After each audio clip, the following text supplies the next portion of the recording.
Pigling and her prod sister. Pear Blossom had been the name of a little Korean maid who was suddenly left motherless.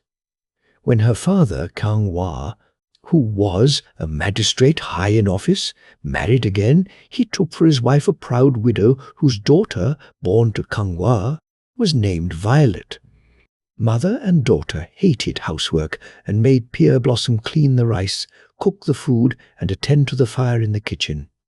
They were hateful in their treatment of Pear Blossom, and, besides never speaking a kind word, called her Pigling, or Little Pig, which made the girl weep often. It did no good to complain to her father, for he was always busy. He smoked his yard-long pipe and played checkers hour by hour, apparently caring more about having his great white coat properly starched and lustered than for his daughter to be happy. His linen had to be beaten with a laundry curb until it glistened like hoarfrost, and, except his wide-brimmed black horsehair hat, he looked immaculately white when he went out of the house to the government office. Poor Pigling had to perform this task of washing, starching, and glossing. In addition to the kitchen work, and the rat-tat-tat of her laundry stick was often heard in the outer room till after midnight, when her heartless stepsister and mother had long been asleep. There was to be a great festival in the city, and for many days preparations were made in the house to get the father ready in his best robe and hat, and the women in their finery, to go out and see the king and the royal procession. Poor Pigling wanted very much to have a look at the pageant, but the cruel stepmother, setting before her a huge straw bag of unhulled rice and a big cracked water jar, told her she must husk all the rice and, drawing water from the well, fill the crock to the brim before she dared to go out on the street. What a task to hull with her fingers 3 bushels of rice and fill up a leaky vessel! Pigling wept bitterly. How could it ever be done? While she was brooding thus and opening the straw bag to begin spreading the rice out on mats, she heard a whir and a rush of wings, and down came a flock of pigeons. They first lighted on her head and shoulders, and then hopping to the floor began diligently, with beak and claw, and in a few minutes the rice lay in a heap, clean, white, and glistening, while with their pink toes they pulled away the hulls and put these in a separate pile. Then, after a great chattering and cooing, the flock was off and away. Pigling was so amazed at this wonderful work of the birds that she scarcely knew how to be thankful enough. But, alas, there was still the cracked crock to be filled. Just as she took hold of the bucket to begin, there crawled out of the fire-hole a sooty black imp named Tokgabi. "Don't cry," he squeaked out. "I'll mend the broken part and fill the big jar for you." Forthwith, he stopped up the crack with clay, and pouring a dozen buckets of water from the well into the crock, it was filled to brimming, and the water spilled over on all sides. Then Tokgabi the imp bowed and crawled into the flues again, before the astonished girl could thank her helper. So Pigling had time to dress in her plain but clean clothes that were snow white. She went off and saw the royal banners and the king's grand procession of thousands of loyal men. The next time, the stepmother and her favourite daughter planned a picnic on the mountain. So the refreshments were prepared, and Pigling had to work hard in starching the dresses to be worn. Jackets, long skirts, belts, sashes, and what-not, until she nearly dropped with fatigue. Yet instead of thanking and cheering her, the cruel stepmother told Pigling she must not go out until she had hoed all the weeds out of the garden and pulled up all the grass between the stones of the foyer. Pork! Again the poor girl's face was wet with tears. She was left at home alone, while the others went off in fine clothes with plenty to eat and drink, for a day of merrymaking. While weeping thus, a huge black cow came along, and out of its great liquid eyes seemed to beam compassion upon the kitchen slave. Then, in 10 mouthfuls, the animal ate up the weeds, and, between its hoof and lips, soon made an end of the grass in the stone pathway, with her tears dried. Pigling followed this wonderful brute out over the meadows into the woods, where she found the most delicious fruit her eyes ever rested upon. She tasted and enjoyed, feasting to the full, and then returned home. When the jealous stepsister heard of the astonishing doings of the black cow, she determined to enjoy a feast in the forest also. So on the next gala day, she stayed home and let the kitchen drudge go to see the royal parade. Pigling could not understand why she was excused, even for a few hours, from the pots and kettles. But she was still more surprised by the gift from her stepmother of a rope of cash to spend for dainties. Gratefully thanking the woman, she put on her best clothes and was soon on the main street of the city, enjoying the gay sights and looking at the happy people. There were tightrope dancing, music with drum and flute, by bands of strolling players, tricks by conjurers and mountebanks, with mimicking and castanets, posturing by the singing girls, and fun of all sorts. Boys peddling honey candy, barley sugar, and sweetmeats were out by the dozen. At the eating-house, Pigling had a good dinner of fried fish, boiled rice with red peppers, turnips, dried persimmons, roasted chestnuts and candied orange, and felt as happy as a queen. The selfish stepsister had stayed home, not to relieve Pigling of work, but to see the wonderful cow. So, when the black animal appeared and found its friend gone, and with nothing to do, it went off into the forest. The stepsister at once followed in the tracks of the cow, but the animal took it into its head to go very fast and into unpleasant places. Soon the girl found herself in a swamp, wet, miry, and full of brambles. Still hoping for wonderful fruit, she kept on until she was tired out and the cow was no longer to be seen. Then, muddy and bedraggled, she tried to go back, but the thorny bushes tore her clothes, spoiled her hands, and so scratched her face that when at last, nearly dead, she got home, she was in rags, and her beauty was gone. But Pigling, rosy and round, looked so lovely that a young man from the south, of good family and at that time visiting the capital, was struck with her beauty. And as he wanted a wife, he immediately sought to find out where she lived. Then he secured a go-between who visited both families and made all the arrangements for the betrothal and marriage. Grand was the wedding. The groom, Su Wen, was dressed in white and black silk robes, with a rich horsehair cap and headdress denoting his rank as a yangban, or gentleman.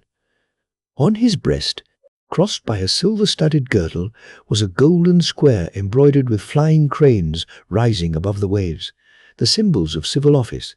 He was tall, handsome, richly cultured, and quite famous as a writer of verses, besides being well read in the classics. Charming, indeed, looked Pear Blossom, as she was now called again, in her robe of brocade, and long undersleeves which extended from her inner dress of snow-white silk. Dainty were her red kid shoes curved upward at the toes, with a baldric of open-worked silver, a high-waisted long skirt, with several linings of her inner silk robes showing prettily at the neck, and the silver bridle ring on her finger. She looked as lovely as a princess. Besides her bridal dower, her father asked Pear Blossom what she preferred as a special present. When she told him, he laughed heartily. Nevertheless, he fulfilled her wishes, and to this day, in the boudoir of Pear Blossom, now Mrs. Su Wen, there stands an earthen figure of a black cow, moulded and baked from the clay of her home province. While the pigeons like to hover about a pear tree that bursts into bloom every springtime and sheds on the ground a snowy shower of fragrant petals. The mirror that made trouble. The city of Seoul lies near the Han River which flows all the way across Korea from the high mountains to the level sea. To most Korean people, in the old days when no one traveled abroad, Seoul was the center of the universe. All roads in the kingdom led to this wonderful city, in which there were big shops and stores, and gay streets full of lively people in rich clothing. The gentlemen in their stiffly starched and glistening white clothes walked very proudly with their heads up in the air. When they straddled the little Korean ponies, which are not much bigger than Newfoundland dogs, it seemed as if elephants were trying to ride on donkeys. From morning to night, the avenues were full of traffic and business. All the wonderful things brought by the Arabs from India and by the merchants from Japan and China could be bought in the Korean capital. 1,000 bulls loaded with dry grass and firewood came through the city gates into Seoul every day. They could be seen passing along, but not much besides legs. Tail and horns were visible. At breakfast and supper time, clouds of blue smoke rose up from 10,000 low and often underground chimneys, carrying the heat and fire from the kitchens, where good things to eat were cooked. The cartloads of bags of rice, millet, barley, fruits and vegetables, goodies and cookies, jars and crockery, seen in the shops, would make a mountain. Palaces, pagodas, temples, and mansions of the nobles and wealthy people made the place in which the king lived very beautiful, while out beyond were the high stone city walls, white or covered with vines. When the sun dipped below the mountains, the gates were shut, and after that no one could enter until morning. At every closing and opening of the gates, the musicians played lively tunes, and the great bell tolled out the time of sunrise and sunset. In the band were drums, fifes, trumpets, and stringed instruments. At night, from inside the house and wine shops, one could hear the sounds of revelry, music, song, dancing, and feasting, which often lasted till morning.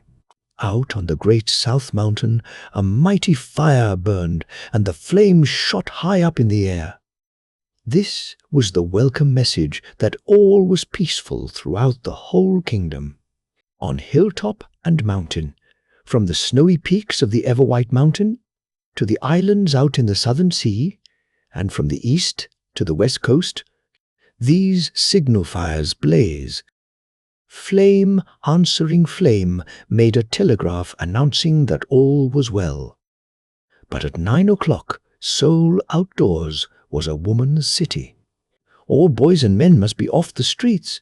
Any male person caught by the police would be taken to the magistrate's office and there receive a severe beating with wooden paddles by the public spankers.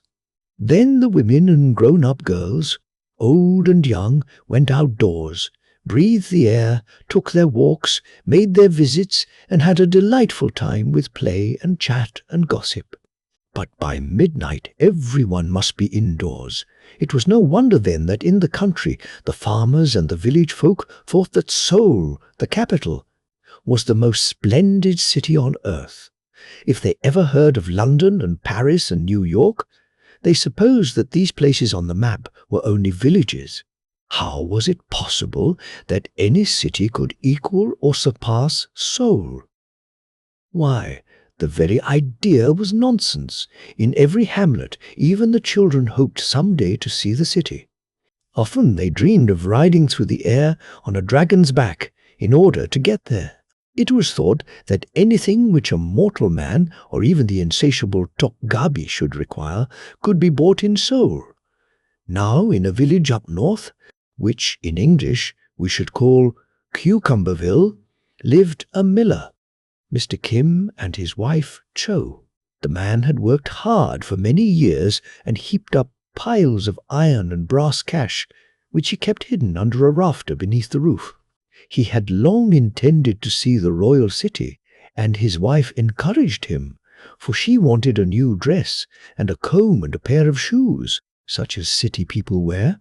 His daughters said they would like to have girdles, ermine-trimmed slippers and silver hairpins. Kim felt that he must surely go, to please both himself and his family. So, one fine May morning, he started off to walk to Seoul and see the sights. His wife and daughters, bowing down with their faces to the paper carpet, begged him to bring them the pretty things they talked about so much, and also whatever might please himself.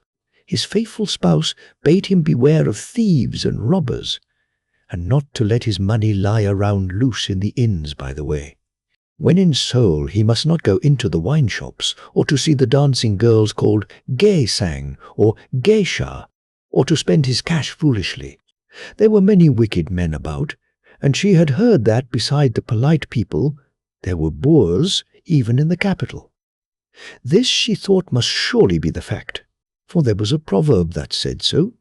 On his part, Kim cautioned his wife, since it was still chilly weather, to keep the kitchen fires burning, so as to have the house warm and not let the girls take cold. She must beware also of robbers. These bad men had the habit of coming after midnight, when the fire was out, and of quietly loosening the stones of the foundations under the floor and getting inside, and also into the rooms through the flues. The house must be well locked up and the door barricaded at night, so that no prowling leopard or tiger roaming around should get in. If she heard any scratching or clawing on the roof, she was to strike the gong. This would alarm the villagers, and then the men would rush out with torches and drive off the beasts of prey. If she should hear the pigs squealing out in the pen, she must sound the alarm, for the tigers loved Korean pork even more than Korean people. Now, Kim was a first-rate fellow. When at home, he was pretty sharp at a bargain while buying beans, millet, or rice, and was skillful in grinding barley or chopping up straw for the donkeys. But when he was once inside the walls of the big city, one would think he carried his head under his armpits, as the Koreans say. For amid so many strange sights and sounds, he was dazed. Like a great gawk, he stood on the main street with his mouth open. As the crowds went by, he wondered where all the people came from and how they all got a living. He found the saying true, that there are rude people, even in Seoul. For one fellow shouted at him, asking him whether he intended to swallow the moon. Some of the boys laughed at him, and one said his mouth was like a bird box, and something might fly in. Kim looked at many things in the shops, but when he asked how much they cost, he nearly fainted. He was truly scared at the price, and walked on.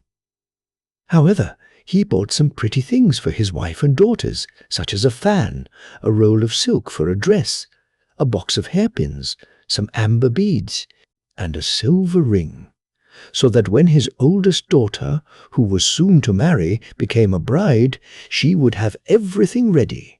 While in the silk shop, the clerk who sold him the goods saw that Kim was from the country and thought he would have a little fun. So he told Kim about the fairies and pointed out a shop across the way. There, if he looked at the round thing which the shopman would gladly show him, he would see and feel as he never felt or saw before. At once, Kim went across the street and over to the shop, where they made metal things, bright, shining, polished and silvery. There he stood in front of a round thing like the moon. In it was a man's face. It was the face of someone he thought he knew. It was a man about his own age, he fancied, yet he could not tell just who it was, or call him by name. But he was sure he had seen the person before. When he turned around suddenly, hoping to surprise a friend and perhaps a neighbor from his hometown, there was nobody near. He looked again. There it was. Had his friend hid himself and then come back? When Kim dodged, he lost sight of the face, but when standing in front of this round thing, there was the same man again in the mirror, for that is what the shining metal was. When Kim laughed, the fellow laughed too. When he made a wry face or grimaces, the other person, whoever he was, did the same. No matter how quickly Kim might turn around to catch him, he was gone. Now Kim had never before seen a mirror, and did not know what it might be. Yet thinking it was almost like fairy magic, he bought the metal disc and took it back with him. When he arrived home, he must first of all unpack the boxes containing the pretty things for the women of his family, for the girls were impatient to see what their father had brought them. They were so absorbed in their gifts that they did not notice what Mr. Kim had bought for himself. So he laid the case containing the mirror on the table and put some other purchases away in the big cabinet, inlaid with mother of pearl, that stood in the best room. Then he went out to look after his mill, and the pigs, the donkey, and the bull. No sooner had the girls opened the mirror case than terrible things happened.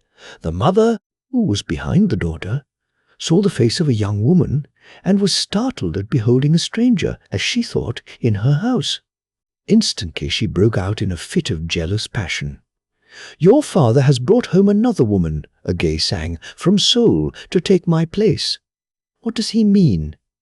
At the same time, the daughter, seeing a face in the polished metal, cried out, "No, mother, we won't have any strange woman in your place. Besides, she's too young and will be a tyrant to us."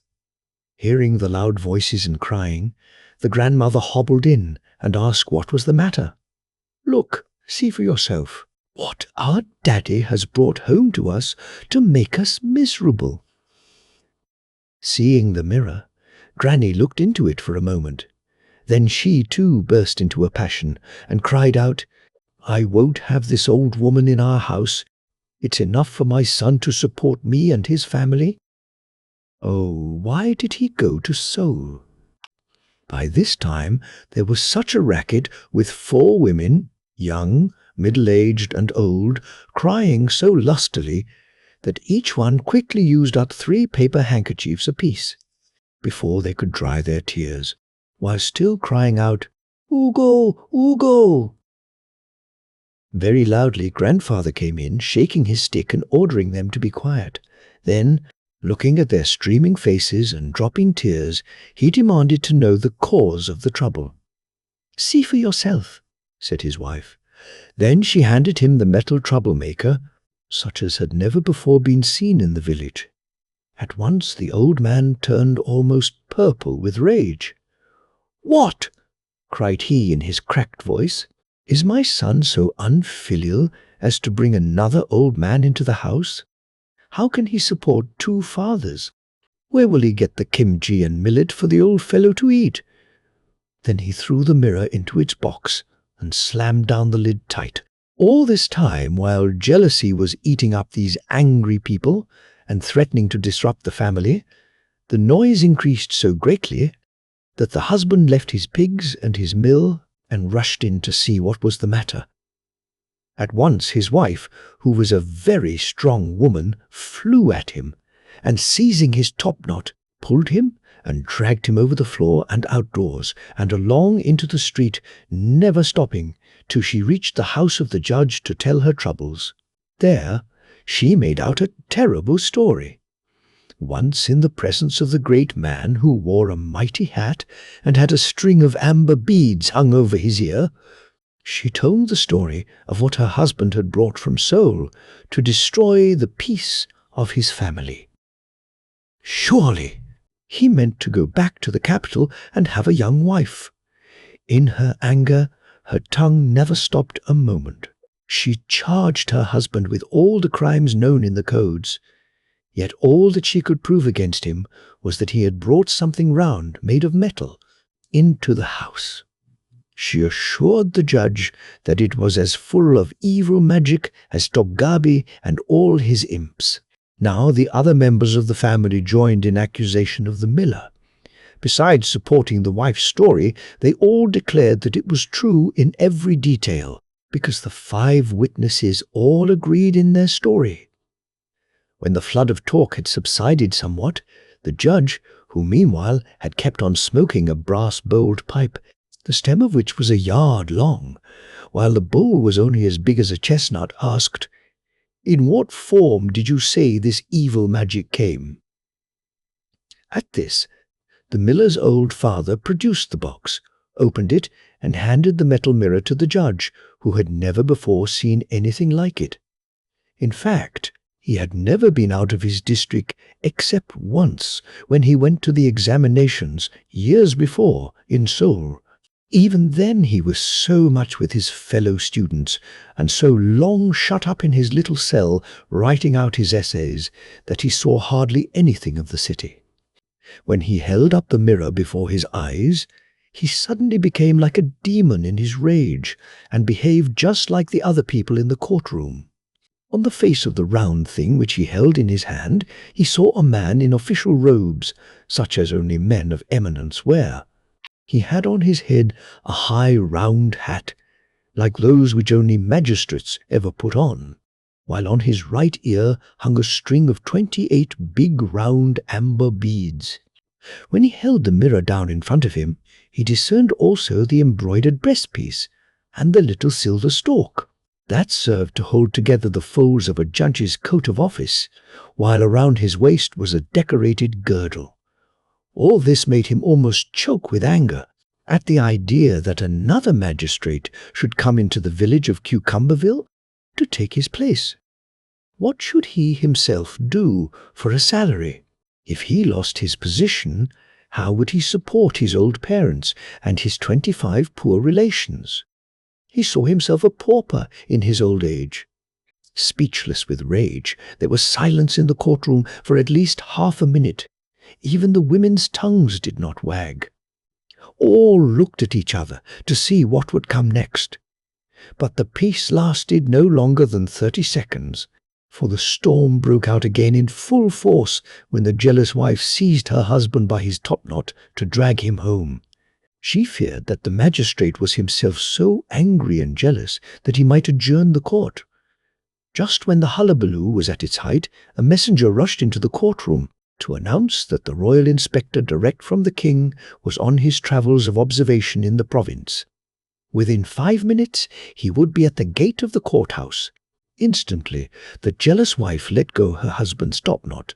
The magistrate called for order and posted his under-officers in their places, according to the etiquette of welcoming the king's agents.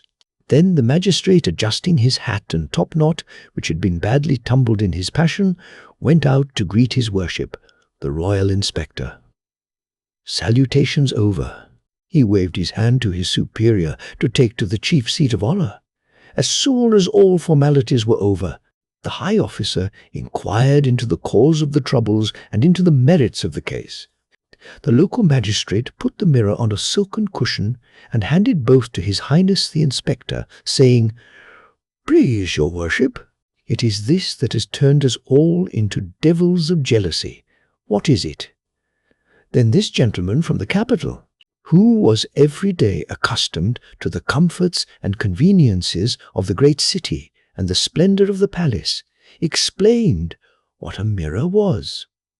He gave them all a mild scolding for their folly and dismissed them, telling them that whenever he or she felt angry or jealous, to go out and pull the tops off 5 turnips, or to drink slowly a cup of rice water before speaking an angry word. Thereupon, the miller's wife fell on her face and begged pardon of her husband. Then all the family, young and old, while walking home, laughed heartily at their mistakes. When a Korean begins to laugh, it is sometimes hard for him to stop, but after half an hour all was quiet again. After that, nearly everyone who could afford it bought a mirror. All the girls in the village, sooner or later, possessed one. They used to look into its face so often to see their own that the oiled paper carpet fronting the mirror was, in many houses, soon worn out. In Seoul, the mirror makers wondered what had happened in Cucumberville, the village, so long famous only for its cucumbers, but they slapped their thighs for joy and grew rich.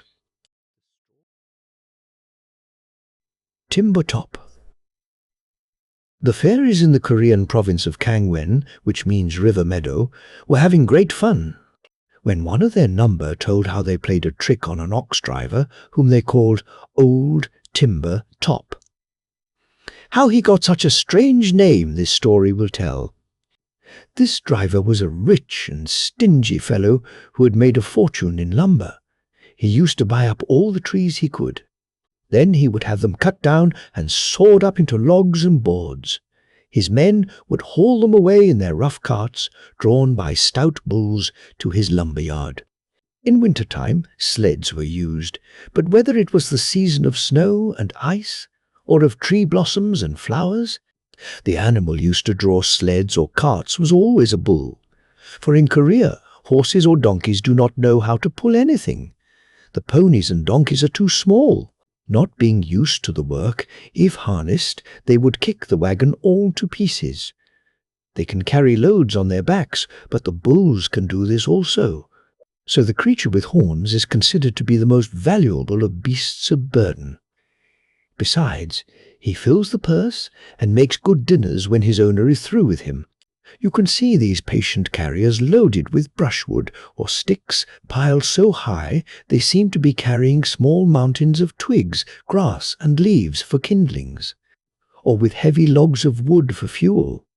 Yet when the bull is very young, a mere baby, he has a happier time than a colt or little donkey, for he lives in the house and is the children's pet. Old Timbertop sold his logs and boards at such high prices that the poor suffered. This was because they were cold and could not afford to pay so many strings of cash for fuel. The people used to say that the old fellow would skin a mosquito for his hide and tallow. So sometimes they gave him the nickname of Skinflay.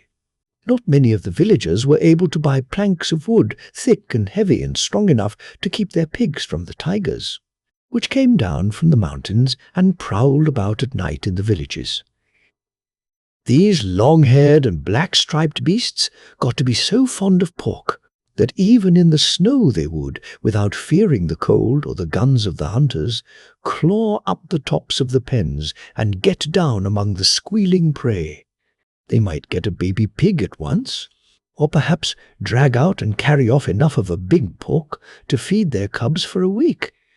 All the stables and cowhouses had to be made very strong, for the tigers, when they had gone a good while without food, seemed to be hungry enough to eat a horse with all his harness on, and even a grown-up cow or ox. Yet, as a rule, no tiger cared to taste either beef or horse meat, if he could get young pork or veal. Old Timbertop was not satisfied to make money at his lumber yard only. It is the custom in Korea to plant the most beautiful trees around tombs or in the cemeteries. When this skinflint heard of a family which had become so poor that they must needs sell the splendid trees which had been planted around their ancestors' graves, he sent his agents to buy the timber. These fellows would load up a horse with long ropes of copper and iron cash, coins that had a square hole in the middle and were strung together with twine made of twisted straw. It was a heavy horse load to carry $20 worth of coin. Arrived on the spot, after beating the owner down to the lowest price possible, old Timbertop's men would go out, chop down and saw up the grand trees, leaving only the sawdust on the graves, while the people wept to lose what they loved. In this way, the landscape was spoiled, and this made many villagers very angry at such a man, for the Koreans love natural scenery and almost worshipped fine trees, which had made the country beautiful for centuries. But what cared old Timbertop, provided he could pile up his strings of cash and jingle his silver? In time, this hard old fellow could think of nothing else but how to get richer out of the wants and sufferings of other people. The wealthier he became, the more he wanted. Yet he did not get any happier. Nobody loved him, while many hated him. At last, he thought he would make a trip to Seoul, the great capital city, which every Korean hopes to see sometime. There he expected to receive honor and appointment to rank and office. Timbertop had a relative who was high in the king's service, who, he thought, would assist him, for all Koreans are kind and helpful to each other, especially when they are related. To be an officer, Timbertop knew, would permit him, even to wear a gorgeously shining mandarin's hat with wide flaps or wings on it, and a long white silk coat with a big square on the breast of velvet or satin, embroidered with storks or dragons, clouds and waves. When he went out on the streets, he could strut about as if he were the lord of the universe, for he would then wear a hat so high and with such a round, wide brim that he would not dare to go out during a high wind for fear of being blown away, like a ship in a tempest. In such a costume, he would be saluted by servants and the common people, who would bow down before him because they would think him a great man. But how could he win such a position and gain the glory of it? He was not a scholar, learned in books, or in law, or a doctor of medicine. Not being a soldier either, he knew nothing of war. He could not ride on a motorcycle, as a general did. Drawn or pushed by 4 men and dressed in a long red coat studded all over with shining metal with a brass helmet on his head, on the top of which was a little dragon. He feared, even if he were appointed, he might fall off the one-wheeled vehicle and show what a fool he was. Nevertheless, this old fellow was so vain and full of conceit that he followed what was once the common custom in Korea. He took his journey to Seoul, leaving his family behind him to live on the cheapest kind of kimchi, with turnips and millet. Now the Koreans are all famous for giving welcome and showing hospitality to their poor relations. And often they do this even to tramps and lazy people. When a man becomes rich or holds a high office, he usually has around him many hangers-on. Some, we should even say, were loafers. So, on arriving in Seoul, old Timbertop took up his quarters in one part of his relative's big house. There he lived a long time and was treated decently, for he always was saying soft things and making flattering speeches to his host. In fact, he bowed down like a slave when in presence of his august master. Yet, in truth, he was despised even by the servants and work-people. In order not to wear his welcome entirely out, he had to make from time to time a handsome present to his patron. This steadily reduced both his income and his fortune, and while these were shrinking, his family at home suffered, so that, by and by, he received notice by letter that his business had dried up, and soon no more money could be sent to him in Seoul. While he lingered, news from home grew worse and worse. His wife was obliged to sell their house to pay debts. The next item was that she and her daughter were living in a wretched shanty at the end of the village and were no longer in society. All this time, those in Seoul who knew that the foolish fellow was as ambitious as ever to wear the fine white clothes of a scholar, or the gay colours of a soldier, declared that old Timbertop had no brains. They even jested about a pumpkin set on shoulders, or they laughed when they declared that the wood, which he had sold so long, had gone to his head. They debated in the wine shops whether, if his skull were opened, pumpkin seeds or timber would be found inside of it. So they also called him Old Timbertop, meaning that inside his skull was a wooden head, and no better than that of an idol carved out of persimmon wood, such as were so plentiful in the Buddhist temples. Others declared that he had a real head of bone and brains, but he carried it under his armpits, as the saying was. When the fairies heard all this, they unanimously resolved to reform the old fellow, even if they had to make an ox of him. Timbertop, now poor and bankrupt, knew he must leave Seoul and go home and work for a living. When he made his final call on his rich Seoul relative and told him he must, to his great regret, take his leave and go back to his native village, he was not well received. Being too poor to buy a present to give to his host, on whose bounty he had lived so long, he was answered coldly and told to go and do as he liked. And this, after years of fawning and gift-making. Not a word of thanks or appreciation. Poor Timbertop was down in the mouth, and his heart was cold in his bosom. He knocked on his head with his fists to find out whether, after all, it had really turned into timber. On his way back, a big storm came on, and when he came to a village inn, cold, wet, and hungry, he begged for shelter overnight. The woman who kept it was the wife of a butcher, who was then away from home. This was an awful blow to Timbertop's pride, for butchers were held to be the lowest of people, and they were not even allowed to wear hats, like the rest of the men in Korea. The woman was kind to the traveller. She gave him a hot supper and let him sleep in that room of the house which had the best stone floor, under which the flues from the kitchen fire ran. So he warmed himself and baked his clothes, which were sopping wet, until they were dry. He was so tired that he kept on sleeping till very late next morning, and nearly to the noon hour. He was altogether so comfortable that to him it seemed as if he were a great man in the capital, thus to receive such kind treatment.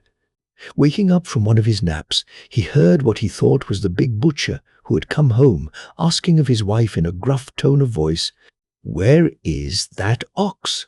I must sell him this morning, for it is market day," he said. In less than a minute more, the man and his wife entered the room with 4 sticks which the fairies had put there, a halter, and a rope made of twisted rice straw, besides a thick iron ring, such as they put into bulls' noses, to make them obey their masters. Throwing down the iron ring and rope on the floor, in a trice they had thrust the stick under old Timbertop's back. In a moment more, he felt horns growing out of his head, and his lips becoming thick as sausages. His mouth was as wide as a saucer, and had big teeth growing on the upper jaw. A tail sprouted at his other end, and the 4 sticks became 4 legs. Before he could quite understand just what was going on, or what the matter could be, old Timbertop was standing on 4 legs, and the butcher was slipping the ring through his nose. Oh, how it did hurt! It was an awkward job to get the animal out of the room and through the narrow door, and some of the paper on the walls and the furniture suffered. But finally, when out in the open air the bull, that was no other than what had been the man Timbertop, went quietly along to the marketplace. Any attempt to pull his head away, or to stop, or run off, or in any way to misbehave, hurt his nose so dreadfully that he quickly quit. The butcher needed to give only a slight jerk of the rope when the bull changed his gait and was as quiet as a lamb. Even though, as an animal, he was big enough to gore the man and toss him on its horns, or crush him by trampling on him with his hoofs, if once he got angry. One would have supposed that Timbertop would be a fighting bull, but no. In the marketplace he stood patiently and quietly for hours, hardly even stamping, when the flies began to bite. Oh, that I had been as diligent and kept on at my honest occupation in my native village as that fly, mused the bull, that still had a man's memory. At last there came a man with money to buy. He was a drover, who unloaded his pony and paid down many strings, or about 20 pounds of copper and iron cash. The owner put the halter in the buyer's hand, and the new master then led off Timbertop to be sold to a butcher who lived up in his home town in the north. This fellow intended first to fatten the animal and then turn him into steaks and stewing meat. But on his way, the new owner thought that, because he had made a good bargain, he must stop at a wine shop and have a drink. So he tied Timbertop's nose with the rope to the low wall, which enclosed a turnip field, and went inside the shop. But while the drover's wine went in, his wits went out, and he fell asleep and stayed in the shop a long time. In fact, it was as the old song said, first the man takes a dram, then the dram takes another dram, then the dram takes the man. Meanwhile, Timbertop looked over the low wall and, yielding to temptation, pulled up with his teeth some of the plants by the roots, first chewing the green leaves and then grinding the turnips and swallowing them. Presto! The horns drew in and shriveled up. The ring dropped out of his nose and fell with a crash on the stones of the village path. His 2 forelegs turned into arms. The hair and hoofs became human legs, and old Timbertop was a man and himself once again. To make sure of it, he felt himself all over, pulled his own nose, felt around his back to see if he had a tail, and rubbed his head for horns. None there. He looked down and found he had only 2 legs. Then he swung his arms with delight at being once more a man. "Well named, turn up thou," he mused, "thou green plant with a mustard-like taste. Thou hast turned me inside out. Or have the fairies been busy?" He had hardly got these ideas through his half-wooden head, that he was on 2 legs and a man once more and could think like one, than he started on the road home. Just then, the drover rushed out of the wine shop and accosted him, saying, "Have you seen a stray bull anywhere near this place?" "Of course," Timbertop, using fine language, like a yangban, said there was no bull in the neighborhood that he could see or knew of, and he had heard none bellowing. Then he gave the drover a look of contempt for being so stupid and for asking of him, a gentleman, so foolish a question. Yet after he was out of sight of the drover, he slapped his thighs, as Koreans do when they are amused at their own smartness, and went on joyfully. He kept on repeating to himself, "Sticks and turnips, turnips and sticks." Then a big idea struck him, as if it were a tap on a wooden drum, such as one sees in Buddhist temples. It hit his brain so hard and so swelled his head that his big Korean hat nearly toppled off. Immediately he put this idea into action. He returned hastily to the inn and into the room in which he had been turned into a bull, and stole the butcher's 4 fairy sticks, which stood in a corner. Then he hied at once over the roads towards the capital. Reaching Seoul, he went to the house of his rich relative, where he had waited 10 years for the fortune and the favor which did not come. Going into his host's bedroom, he tapped the high lord of the house with the fairy sticks, not hard, but only lightly. Forthwith the man's head became horns at the top, with muzzle of thick lips in front. His hands turned into front hooves, and his legs into the hind quarters of a bull. Yet he was not entirely an ox, but only half animal and half man. Old Timbertop stopped tapping, and then went away to await events, leaving the creature half man and half ox. He knew that soon he would be called in. When the family of wife, many sons, several daughters, servants, retainers, hangers-on, and what not, saw their master half man and half ox, with horns and hoofs, they were distracted. Each one had his own notion of how to get him back into human form, and like his former self. Each one ran all over town and into the adjoining villages to get and call in the mudangs. These mudangs were the people, mostly women, whose business it was to drive out the imps and bad fairies, such as had, in this case, done the mischief.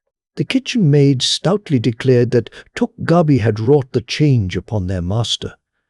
They felt quite sure of it, but the men thought that the gods of the mountains were punishing him for his sins. On the other hand, the Modan woman said she would find out and get him back into his human skin if they paid her enough money.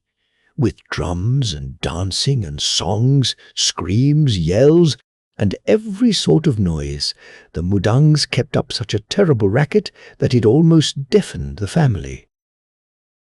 There were several of them called in, and they knew that they would all be well paid. Meanwhile, the doctors also kept on with their awful medicines, besides rubbing, pounding, blowing, and sticking needles into the bull and burning moxa, or little balls of cottony mugwort on its hide. Yet not a hoof or horn, not even a hair changed, the Mudangs declared that the imps had got inside the man and they must get them out. One fellow carried a big bottle to trap the imps and cork them in. Another insisted that they would have to use scissors and snip the skin in about 100 places, thus making small holes to let the evil creatures out.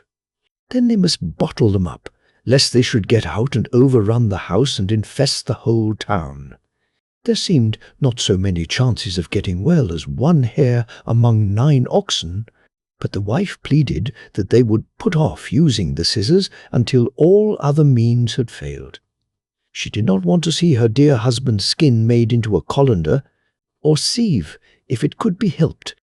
At this point, when the din and the despair were worst and had come to a climax, old Timber Top appeared. As some of the family had collapsed and lay helpless on the floor, and as all were too tired to ask questions, they at once made way for him. After looking at the patient with a face as wise as an owl's, old Timber Top solemnly announced that only one thing could save him, and that was a rare and wonderful drug, of which only he knew the secret, but which he could speedily procure. Of course, the wife, sons, and daughters instantly promised to give up their all to see their husband and father himself again. So, while Timber Top went out to get the famous medicine, they all fell asleep, tired out, while the Oxman lay over on his side, resting his horns and hoofs on the floorbed. For in Korea they do not have bedsteads, that is, beds raised up from the floor. As for old Timber Top, when once out on the street, he immediately began saying to himself over and over again, "Turnips and sticks, sticks and turnips."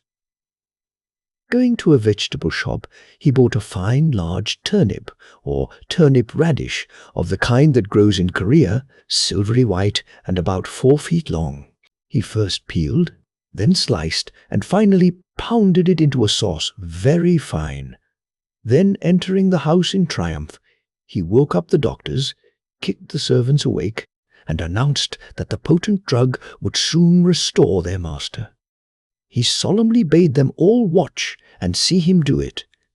Pulling and hauling all together, 5 or 6 fellows were able to get the man bull on his 2 hoofs and 2 feet, and then Timber Top put a spoonful of the sauce on the big tongue. At once a most marvelous change took place. The horns shortened until they disappeared, the lips thinned, the mouth became smaller. Hoofs, hair, and hide departed into empty air. In the wagging of a dog's tail, the mighty man of the house had become himself again. All the doctors, jugglers, and mudangs packed up their imp bottles and medicines, and with their drums, flutes, bags, boxes, and wares slunk away, while the family loaded old Timber Top with grateful thanks and compliments. As for the master, he declared Timber Top the greatest physician the world ever knew. He invited him to make the house his permanent home, and showered upon him many gifts, with plenty to eat, and white clothes starched as white as snow. The hats with which he presented Timber Top were so big around and had a brim so wide that he used them when covered with oiled paper covers as umbrellas in rainy weather. But he never went outdoors when the wind was blowing, for fear he would be whirled down the street. Besides this, he feared there was still much wood in his head, which might turn into a top and spin round, if he were not careful. Old Timber Top set up a medicine office, practiced among the nobility, and became physician to the king. When he visited the palace, he used a red visiting card, a foot long. He had a plastron, or square of velvet embroidery on his breast. He wore a string of amber beads as big as walnuts over his ears. He soon became fat with a double chin and plump fingers, showing that he reeked with prosperity. He lived to a good old age. His family were made comfortable, his sons and daughters married well, and he had 17 grandchildren before he died. Yet all the time, the fairies claimed that they did it all.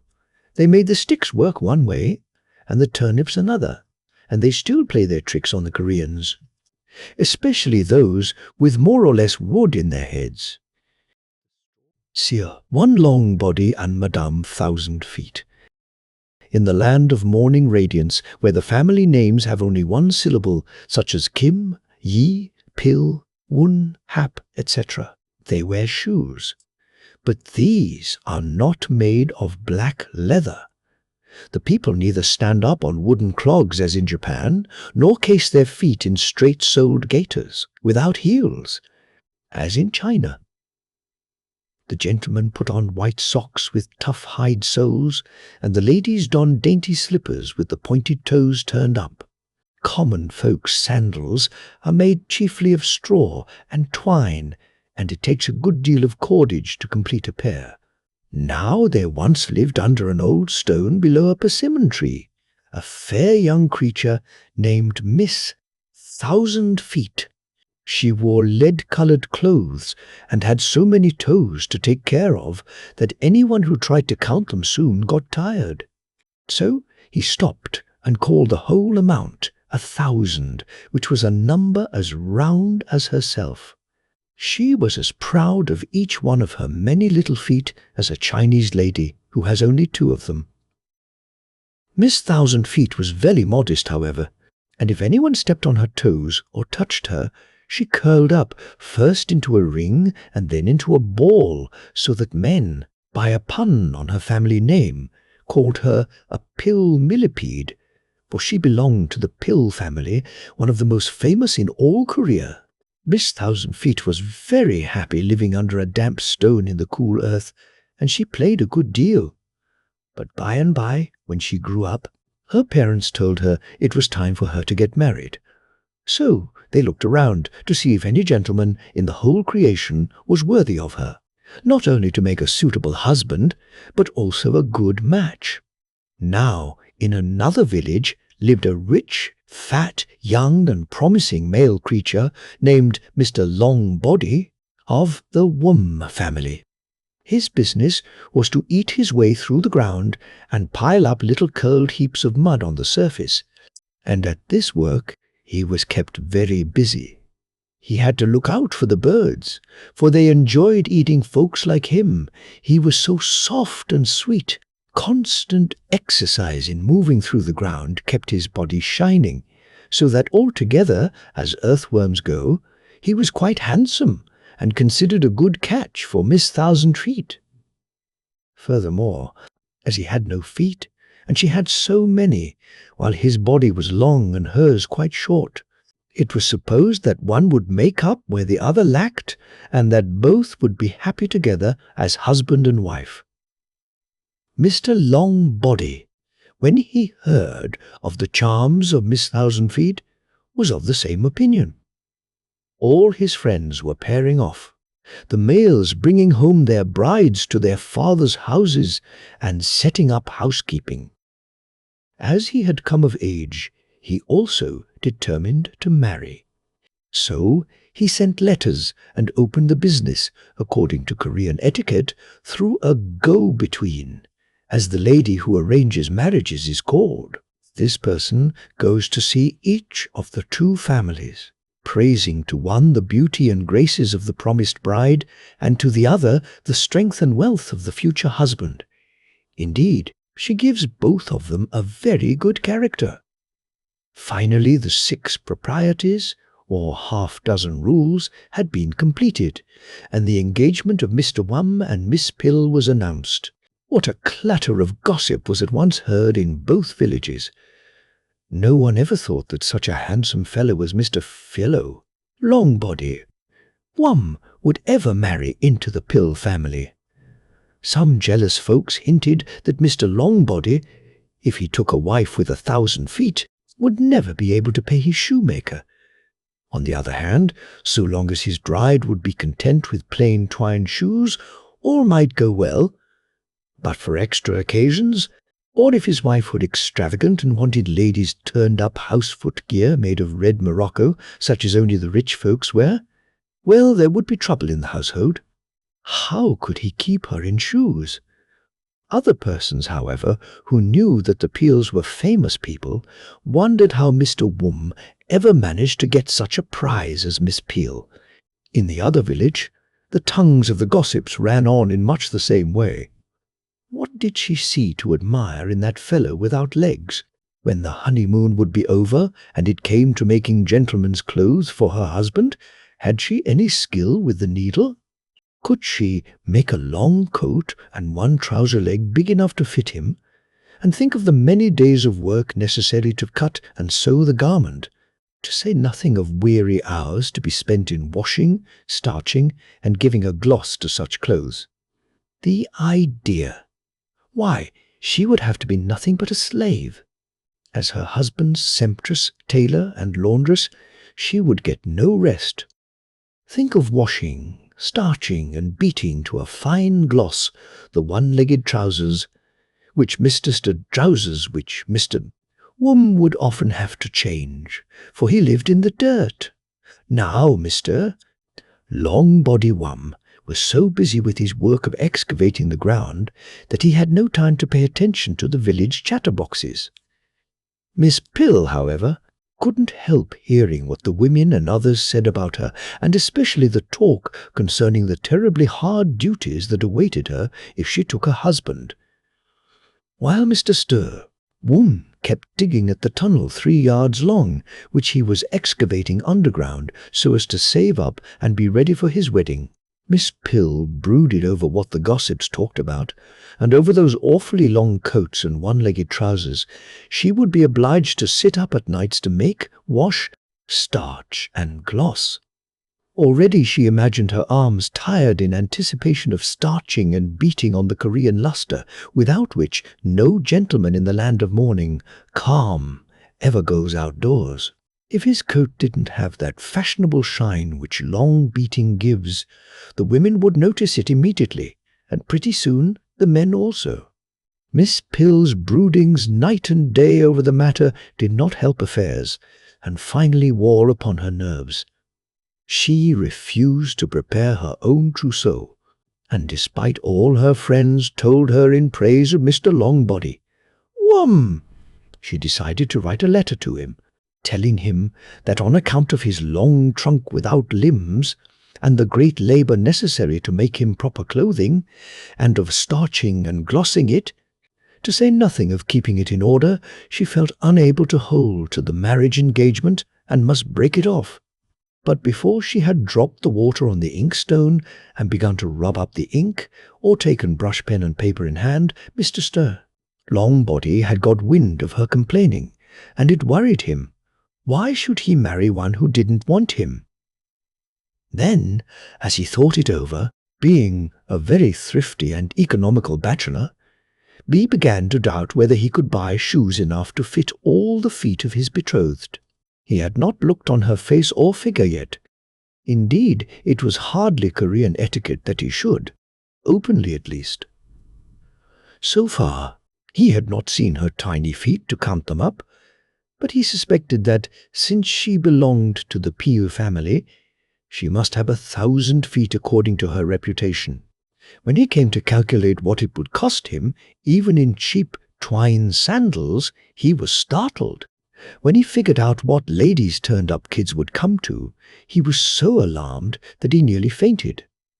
At the sight of 500 pairs of shoes, however tiny, his breath almost failed him, and he saw himself ruined. What should he do? And when she took off her footgear at night, where should he stow it away? Then, what a noise she would make if she put on rough-soled shoes while at her work around the house and yard. It was horrible for a quiet bachelor even to think of the clatter she would make. Already he felt deafness coming on. Should he break off the engagement? Yet how could any one of the Woom family honorably do such a thing? What would the neighbors say? Could he, if prone to breaking his word, get another bride of a family so respectable as that of the Peel? However, he would sleep over it, as there were some days before the wedding. But next morning the matter cleared up, and he was able to crawl into his hole and out of sight with comfort. He sent a letter to Miss Peel, setting forth the facts, and asking for a release from the engagement to marry. The substance of what he wrote was this: that, owing to his small fortune, he would be unable to buy her all the shoes and of the kind which a lady of her quality and tastes required. He therefore could not think of asking her to share his poverty, but begged her to secure another husband who could do so. Now it happened that the letters crossed on the road. Each had a refusal before the ink was dry, so neither could complain. So there was no wedding, nor any frolic among the young folks or feasting of relatives, and to this day Miss Peel remains single, and Mr. Woom has no wife. They were very severe on the girl. All the gossips say that it served the 1,000-footed hussy right. Folks had better look on the good points in a person's character, and not dwell upon his faults and defects. On the other hand, in Mr. Wum's village, all declare with one voice that bachelors should count up all the expense in getting married. Miss Peel still goes shoeless, hiding from light under a stone, and Mr. Wum keeps out of sight underground, for he has nothing to wear. The sky bridge of birds. No bird is more common in Korea than the magpie. They are numbered by millions. Every day in the year, except the 7th day of the 7th month, the air is full of them. On that date, however, they have a standing engagement every year.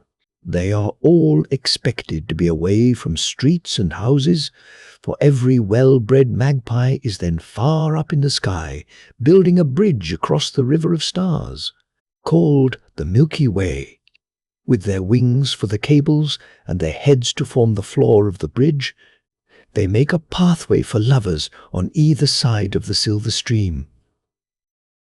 Boys and girls are usually very kind to the magpies, but if a single one be found about the houses, on the roofs, or in the streets on the 7th of August, woe betide it. Every dirty-faced brat throws sticks or stones at the poor creature, for not being about its business of bridge-building across the starry river. By evening time the magpies return to their usual places, for they are then supposed to have attended to their tasks and built the bridge.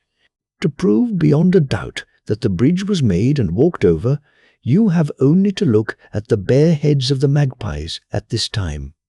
Their feathers have been entirely worn off by the tramping of the crowd of retainers who follow the Prince of Starland across the bridge to meet his bride. If it be wet weather on the morning of this day of the Weaver Maiden and the Cattle Prince, the raindrops are the tears of joy shed by the lovers at their first meeting. If showers fall in the afternoon, they are the tears of sadness at saying farewell, when the Prince and Princess leave each other. If any thunder is heard, every boy and girl knows that this comes from the rumble of the wagons which carry the baggage of the Prince and Princess as they move away, each from the other, homeward. Now, this is the story which the Korean mothers tell to their children of the Bridge of Birds. Long, long ago, in the kingdom of the stars, a king reigned who had a lovely daughter. Besides being the most beautiful to behold, she was a skilful weaver. There was no good thing to be done in the palace, but she could do it. She was not only highly accomplished, but of sweet temper and very willing. Being a model of all diligence, she was very greatly beloved of her parents, and her influence over her father was very great. He would do almost anything to please his darling daughter. In due time, a young and very handsome prince who lived in Starland came to her father's court and fell in love with the pretty princess. Her parents consenting, the wedding was celebrated with great splendor. Now that she was a wife and had a home of her own to care for, she became all the more a model of lovely womanhood and an example to all the maidens of Korea forever. Besides showing diligence in the care of clothes and food, and in setting her servants a good example of thrift, she thought much of their happiness. Her service to her husband was unremitting. Her chief ambition was to make his life one of constant joy. But the prince, instead of following his bride's good example, and, of appreciating what his beautiful and unselfish bride was doing for his happiness, gave himself up to waste and extravagance. He became lazy and dissipated. Neglecting his duties, he wasted his own fortune and his wife's dowry. He sold all his oxen and calves to get money, only to lose it in gambling. He borrowed many and long ropes of coin from anyone who would lend him the brass and iron money. Finally, he was so scandalously poor, being on his last string of cash, that he was in danger of being degraded from his rank as prince, and of having his name spoken with contempt. The King of the Stars, having seen his son-in-law on the downward way, had more than once threatened to disinherit or banish him, especially after the prince had parted with his cattle. Yet when his daughter, the young wife, interceded and begged pardon for her husband, the king relented, paid his son-in-law's debts, and gave him another chance to do better. When, however, the worthless fellow fell back into his old ways and grew worse and worse, the king resolved to separate the pair, one from the other. He banished the prince far, far away, 6 months' distance from the north side of the river of heaven, and exiled the princess a half-year's measure of space from the south side of the starry stream. Although the king in his wrath had hardened his heart, even against his own beloved child, and had driven her from court and palace because of her worthless husband, yet, as a signal proof of his compassion, he ordained that on one night of the year, on the 7th night of the 7th moon, they might meet for a few hours. The young people parted and took their sad journey to the edge of the starry heavens, but they loved each other so dearly that, as soon as they arrived at their place of banishment, they turned round to meet each other on August the 7th. So when the day came, after 6 months' weary journeying, they had reached the edge of the starry river, and there they stood, catching glimpses and waving their hands, but unable to get closer to each other. There one may see them on summer nights shining on opposite sides of the broad stream of stars, loving each other but unable to cross. Feeling that the great gulf of space could not be spanned, the loving couple burst into tears. The flood from their eyes, making the river overflow, deluged the earth below, threatening to float everything, houses, people, animals away. What could be done? The 4-footed creatures, fish and fowls, held a convention, but it was agreed that only those birds with strong wings and able to fly high could do anything. So the magpies, with many flattering speeches, were commended to the enterprise. When these noisy and chattering creatures, that are nevertheless so kind and friendly to the sparrows, heard of the lovers' troubles aloft, they resolved to help the sorrowing pair over the river of stars. Out of their big ugly nests they flew gladly to the convention that voted to build the bridge. Sending out word all over the world, millions of magpies assembled in the air. Under the direction of their wisest chiefs, they began their work of making, with a mass of wings, a flying bridge that would reach from shore to shore of the starry stream. First, they put their heads together to furnish a floor, and so closely that the bridge looked as if it were paved with white granite. Then with their pinions they held up the great arch and highway, over which the prince crossed to his bride with all his baggage and train of followers. The tables were soon spread, and the two royal lovers enjoyed a feast, with many tender words and caresses. Every year for ages past, on the 7th day of the 7th month, the magpies have done this. Indeed, although the star lovers meet only once a year, yet as they live on forever, the wife has her husband and the husband his wife much longer than mortal couples who live on earth. It is law in the magpie kingdom that no bird can shirk this work. Any magpie that tries to get out of the task, and that is too bad or lazy to do its part in bridge building, is chased away by the Korean children, who want no such truant around. For does not every girl hope to be as diligent and accomplished as the Star Princess, so that when she grows up, she may make as good a wife as the lovely lady that every year stands by the starry river to meet her lord?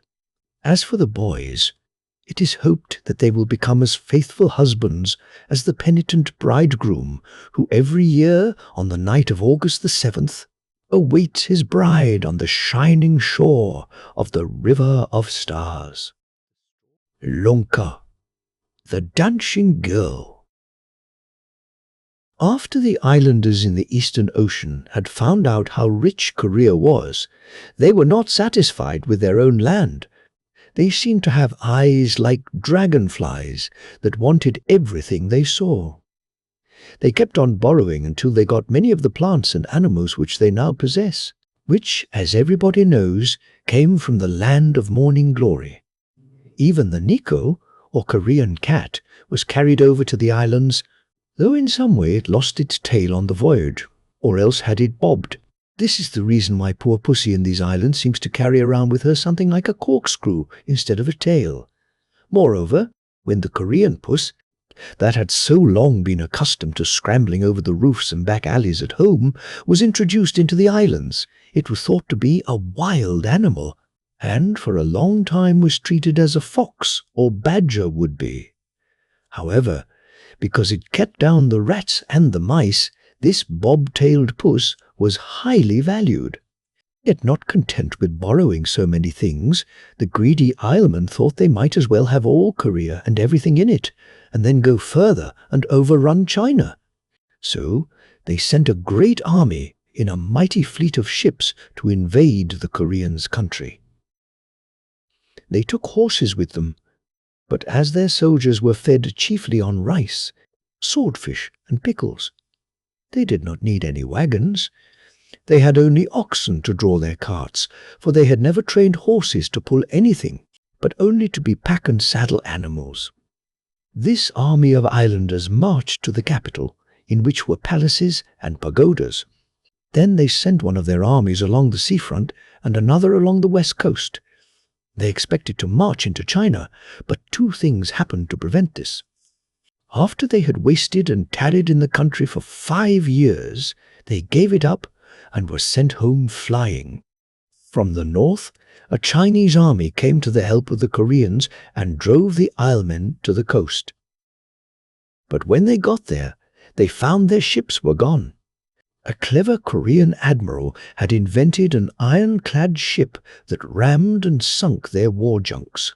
So their army had to wait till a new fleet of ships had been built, and then came over to take them back. But before the islanders left Korea, they smashed statues and monuments, broke up images, and even the observatories for the study of the stars.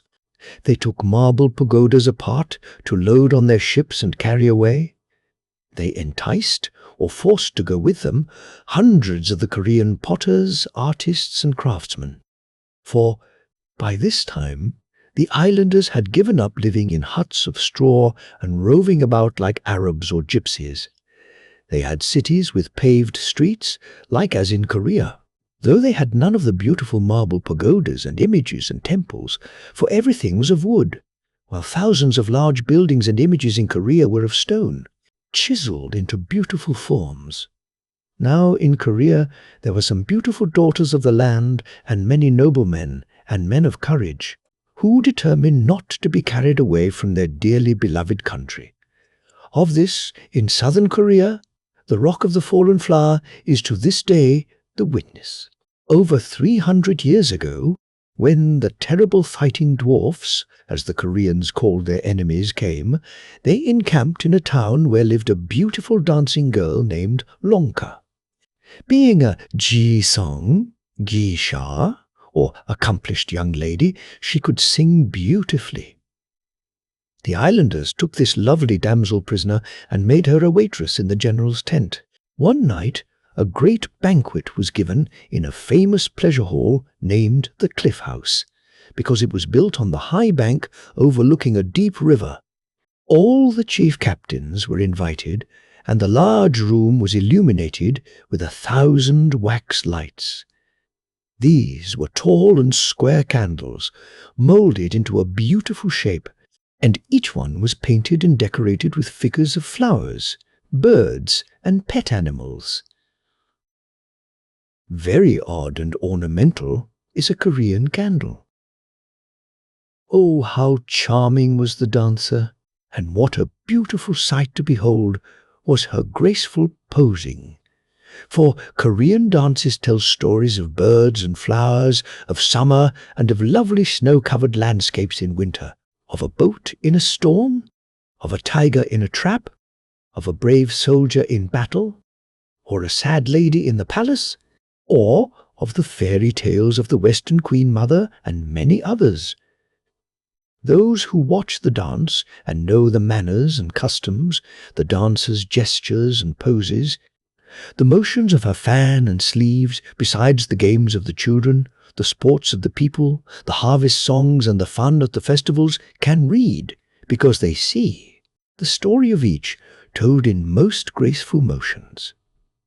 There are several languages, besides words which are spoken, and these appeal to the eye instead of the ear. The pretty dancer was robed in pure white, with ermine-edged slippers and jewelled girdle, and her shining hair was done up like a queen's. Loud was the applause among the spectators at the end of every dance. After the dinner was over, the general of the islanders grew very lively, because he had drunk much wine, and was not satisfied to see the dances of the lovely girl. Some of the rude soldiers also wanted to waltz with the beautiful maiden, but it was not the custom for Korean virgins to dance or waltz with male partners, for in this country of gentle manners, dancing is by the sexes apart.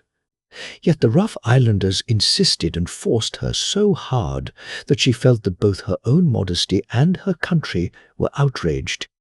She thought of the thousands of her countrymen, brothers, fathers and friends who had died on the battlefield in defending their beloved land. Why should not she? So, pretending to yield to her country's enemies, she drew the general out of the banqueting hall and down toward the river, close to the edge of the rock. Before he knew her purpose, she seized his hands and leaped out, dragging her enemy with her over the cliff, and both passed into the other world. She died for her country. To this day, the rock of the falling flower is pointed out, and the story is told that here was exhibited a woman's devotion to her country.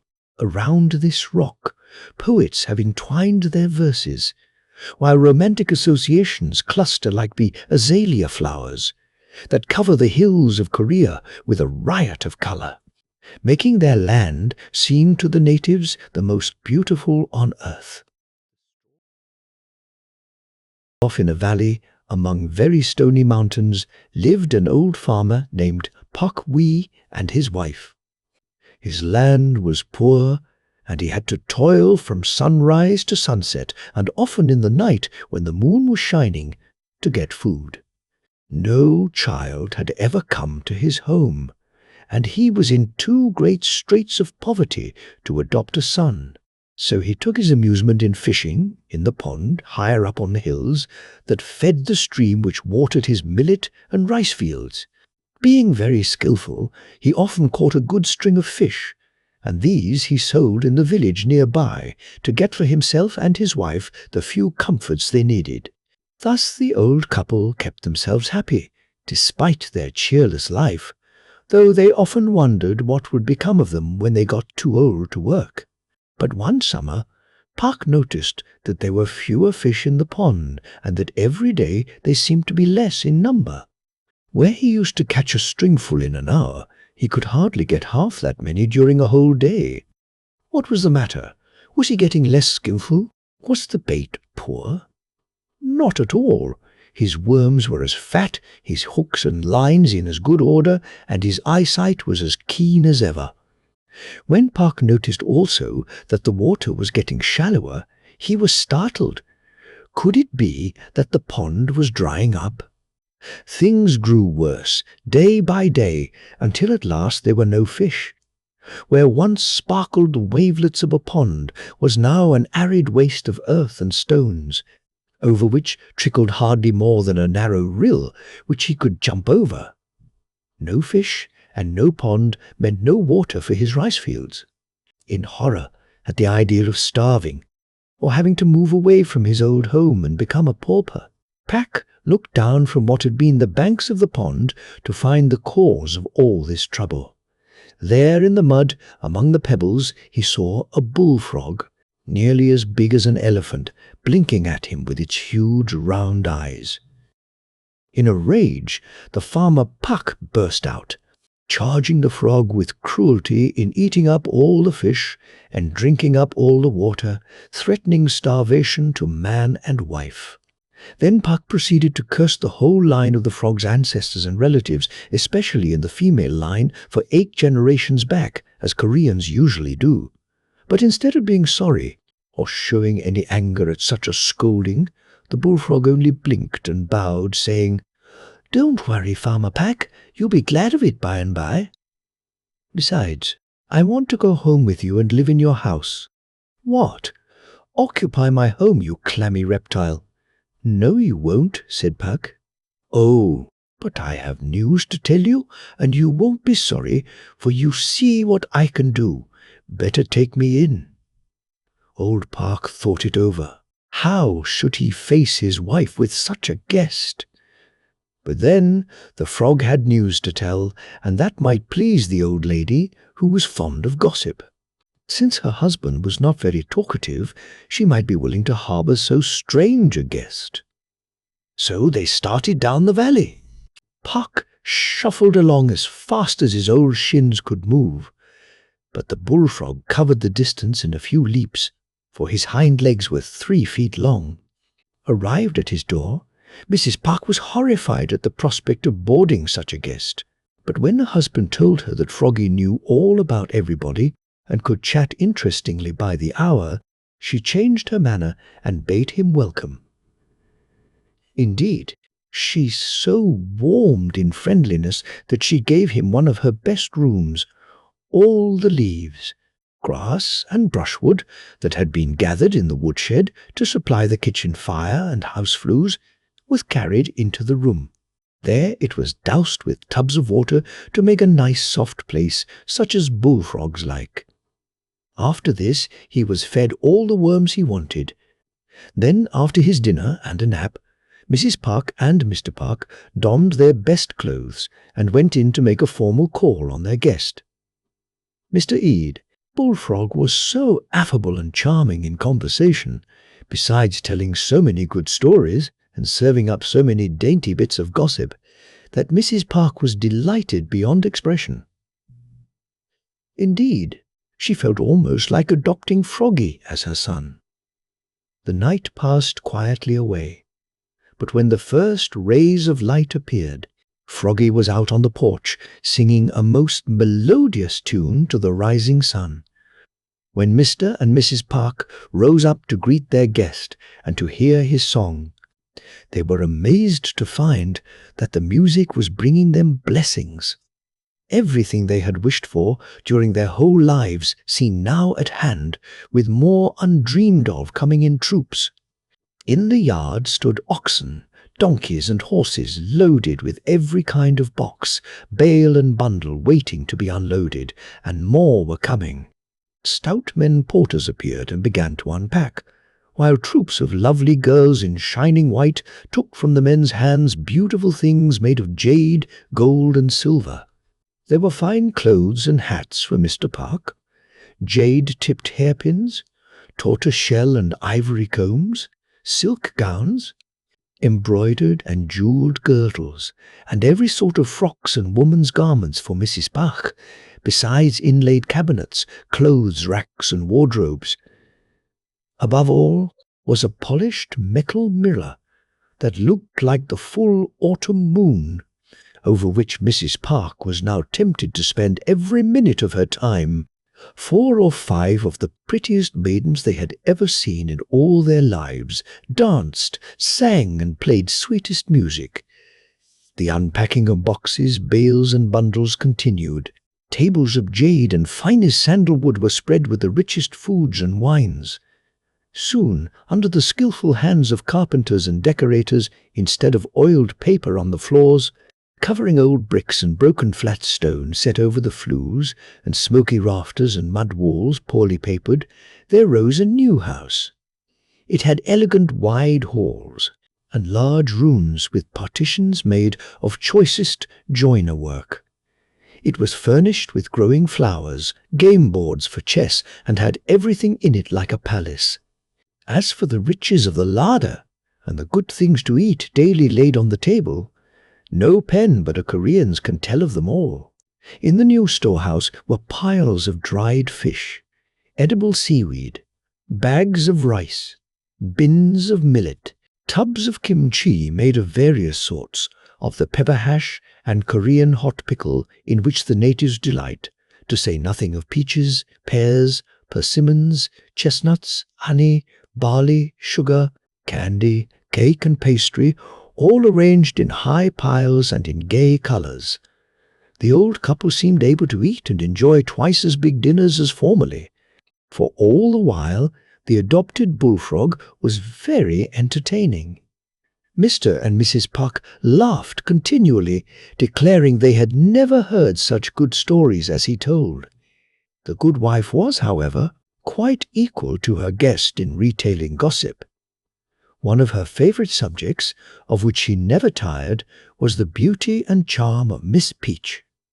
She was the accomplished daughter of the big young man, or nobleman, Mr. Poom, who lived in a great house, with a host of servants and retainers in the next village, and Mrs. Puck insisted there was no young woman in the world like her. It was noticed that Mr. Bullfrog was particularly interested when Miss Peachpoom was the subject of the old lady's praises. After a week of such luxury, during which Mr. and Mrs. Ear Pack seemed to dwell in the nirvana, or paradise, which the good priests often talked about, Mr. stalked. Puck's full couple joy was dashed to earth when the bullfrog informed him that he intended to marry and that Mr. Puck must get him a wife. Still worse than that, Puck was informed by the frog that he would have no one but Miss Peach, the daughter of Poom, so renowned for her beauty and graces. At this, old Puck went nearly wild. He begged to be excused from the task, but the bullfrog was inexorable. So, after imprecating his wife's tongue for her ever putting it into the frog's head to marry Miss Peach, he donned his fine clothes and set out to see Mr. Poom. He expected to be beaten to death for his brazen effrontery in asking a noble lady to marry a frog. Now, this Mr. Poom had long been the magistrate of a district, who had squeezed much money wrongly from the poor people over whom he ruled, and having won great wealth, had retired and come back to his native place to live.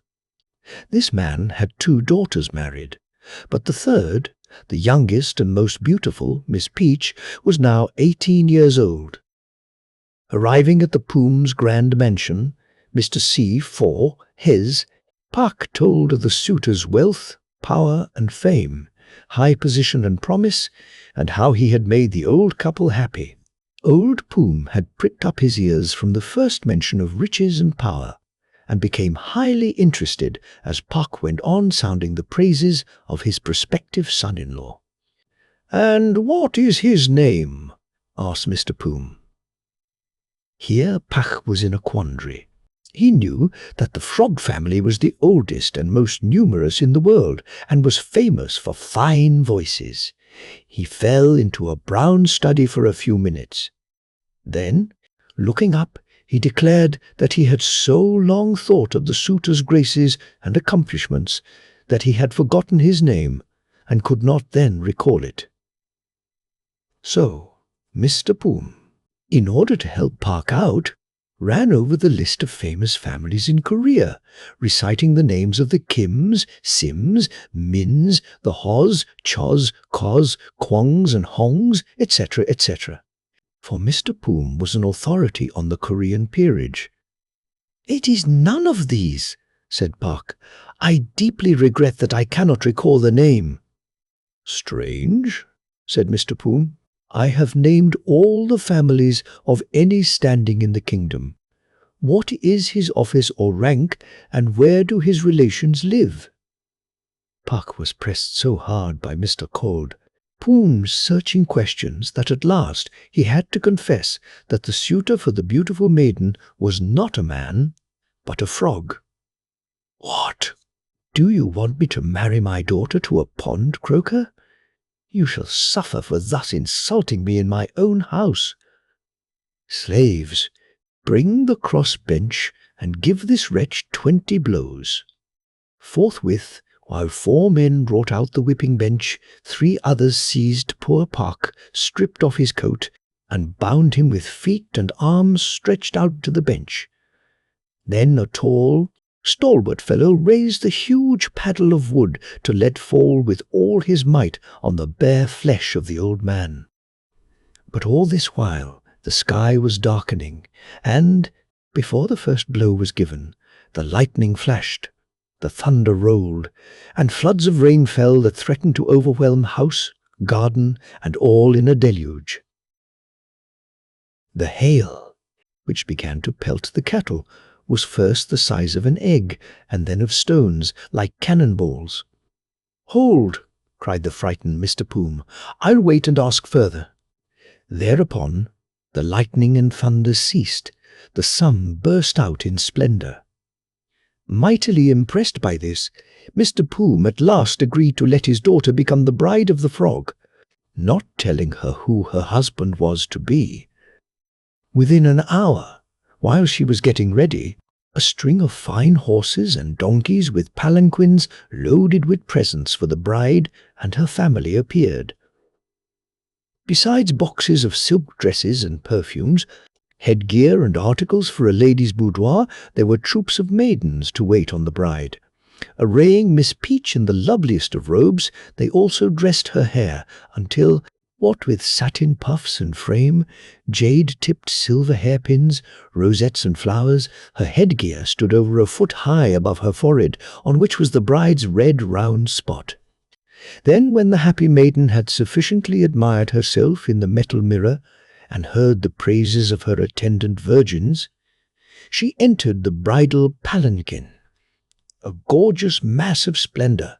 According to custom, her eyes were sealed shut and covered with wax, for a Korean bride sees nothing of her husband until the end of the feast, when she meets him in the bridal chamber. So, to his house she was carried in great pomp, and with gay attendants of brilliantly arrayed maidens.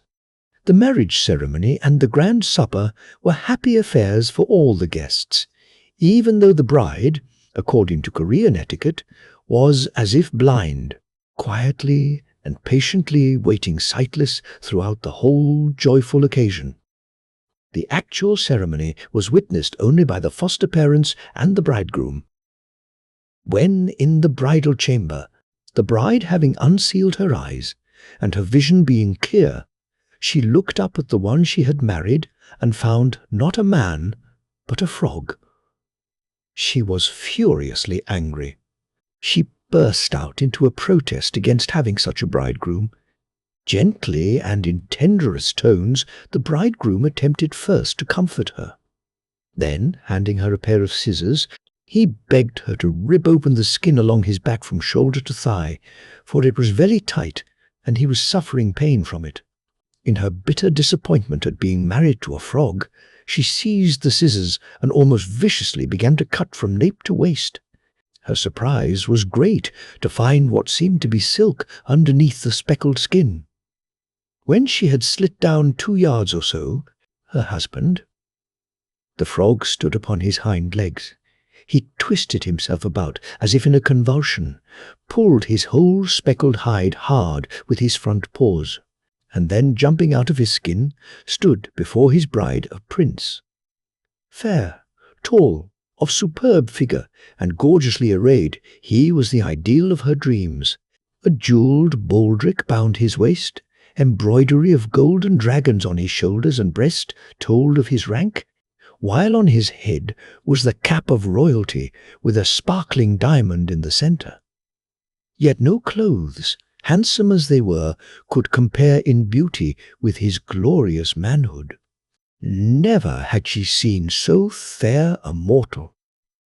Happy was the bride, whose feelings were thus changed in a moment, from repulsion and horror to warmest affection and strongest veneration. The next morning when, to the amazement of his foster father and mother, Mr. and Mrs. Park, the prince presented himself and his bride at breakfast, he told the story of his life. As son of the King of the Stars, he had committed some offense, in punishment for which his father condemned him to live upon the earth in the form of a frog. Furthermore, he had laid upon his son the duty of performing 3 tasks. These must be done before he should be allowed to come back and live in Starland. These were to drink up all the water in the lake, to eat all the fish, and to win a human bride, the handsomest woman in the world. All the precious things which he had presented to Park and his wife to make their old days comfortable, and the gifts sent to the bride's house before her wedding day, had come by power from the skies. Now, leaving his foster parents on earth to enjoy their gifts, he must return home to his father, taking his bride with him. Scarcely had he spoken these words than a chariot and horses, silver bright, appeared at the door of the house. Bowing low to his foster parents and stepping in with his bride, the pair disappeared beyond the clouds. From this time forth, a new double star was seen in the sky. Shawls for hats. Many centuries ago, when Korea was named Chosen, or the land of morning splendor, the island kingdom out in the eastern sea, where the sun rises, was called the land of the dragonfly, which some foolish people call the devil's darning needle, because its body is so slender, its wings so wide, and its eyes so big. The Koreans called these islanders dwarfs, because they were not tall of stature, though they were very warlike and brave. The Isle men had no books or letters, and were very rude in their manners. Therefore, many kind teachers, filled with the spirit of great Buddha, crossed the sea from everlasting Great Korea to teach these islanders politeness, and how to read and write, and to build pagodas and temples and schools. This is the reason why these islanders, who had no storybooks or writing before the coming of the Korean teachers, have no ancient history of what happened long, long ago when Korea was a great country.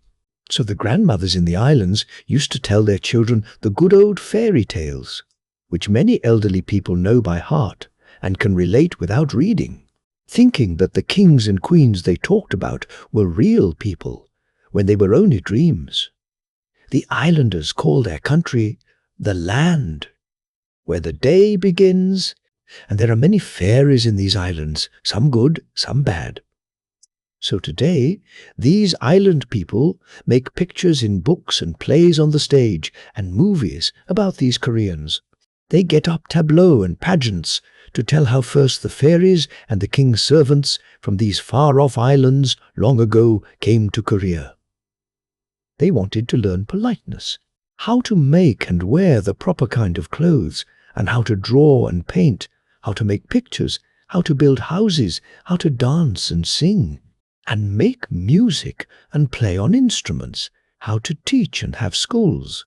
For the good fairies always liked to do pretty things. Yet instead of being grateful for what they had received from Korea, there was one of these island people, a famous woman, who was envious because she lived in a poor land while the Koreans had a rich and beautiful country.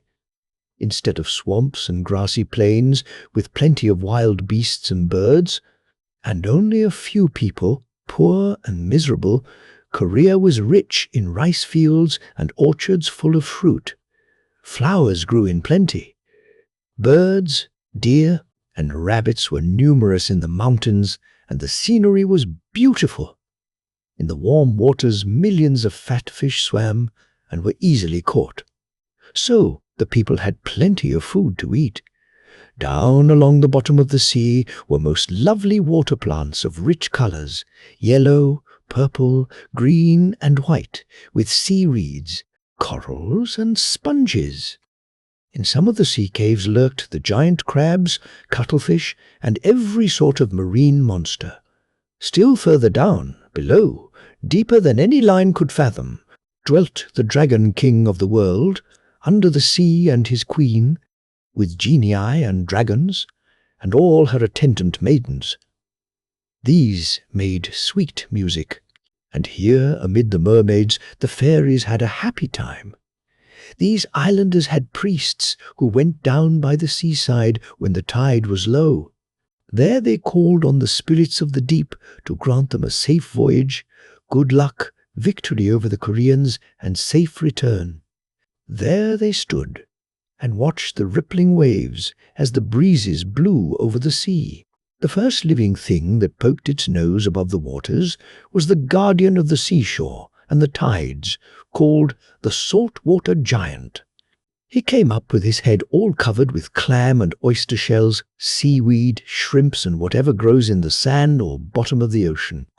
He had to push aside hundreds of white jellyfish that bumped against him, as the clumsy old chap made his way up to the surface and then waded to the shore. Now, this giant fairy was a grumpy sort of a fellow, and seeing the queen and her soldiers, he growled out, "What do you want?" Very politely, the queen's messenger made a soft answer to the big fellow and begged him to announce to his master, the dragon king of the world under the sea, that the queen wished him to help her. Would he please order all the great fish and every sea monster to go ahead and pull her ship forward? Would he also present her with the 2 sparkling tide jewels which govern the ebb and the flood tides? If he would do so, then, in the one case, her enemies might be overwhelmed. In the other case, the ships of the Koreans would be left high and dry on the shore. Then she could march through the country and get all the gold and gems and furs and jewels and clothes and nice things to eat, and bring them back to her own country. With the tide jewels in her hand, she could certainly conquer. "And if you please, one thing more," added the messenger. "What else do you want?" growled the saltwater giant. "Have your master, the Dragon King, give our queen power to capture many hundreds of the Korean artists, craftsmen, teachers, and men of books and letters. We shall make these men prisoners and bring them to our country and be civilized." "And what will you do in return to me and my master for all this?" roared the saltwater giant. His voice was like a booming cannon, for he was as mad as fire. "As soon as we get back safely to these shores, our queen will build a temple in honor of the Dragon King. We shall burn incense to him, and our people will pay him our devotions." "Well then, what else?" roared the saltwater giant. "There will be a shrine also dedicated to you, my lord, and we'll get the best Korean artists to decorate it in wave patterns, with drops of foam." The saltwater giant bowed and disappeared with a tremendous splash. Down, down, down, he went to report to his master, the Dragon King of the world under the sea. It was necessary for the dignity of his majesty that the queen and her soldiers should wait until flood tide, for the Dragon King never appeared except at high water. So the queen's servant launched her ship and waited out on the waves for the answer they hoped to get. No sooner did the tide mark on the sea beach show that the waves had reached the highest point of flood tide than the sea opened. The white foam curled round the queen's ship, while all on board held their breath to see what was coming. They knew they would soon behold a sight to make them shiver, for the great deep was mightily stirred. First rose into view a terrible dragon's head on the helmet of the king. It had eyes that seemed to flash fire. Then his majesty appeared. In a great seashell as big as a bushel and held in both hands, he had the 2 tide jewels, These he presented to the queen, and then quickly disappeared beneath the waves. The last thing they saw was the dragon's head, which, besides the two eyes like lightning, had teeth that could bite a boat in half, even when full of men. This monster could swallow down the whole crew in his mouth. That was as wide as a man eating sharks. His enormously long black moustaches were as stout as ship's cables. Immediately after receiving the tide jewels, the queen of the barbarians landed on the southern coast of Korea. After a few weeks, having fought many battles with the Koreans, she made them bring to her their gold, jewels, furs, fans, rice, and pretty things. She and her people cared nothing about slaves or common prisoners, but whenever and wherever they could find a painter, an artist, a costumer, a maker of pottery, or a man of books, or a priest, they seized and took him along. They carried over with them to the island a great treasure of gems, gold, ornaments, and pretty clothes. They also took away many seeds of flowers and fruit trees, such as lemons, oranges, apples, and pears.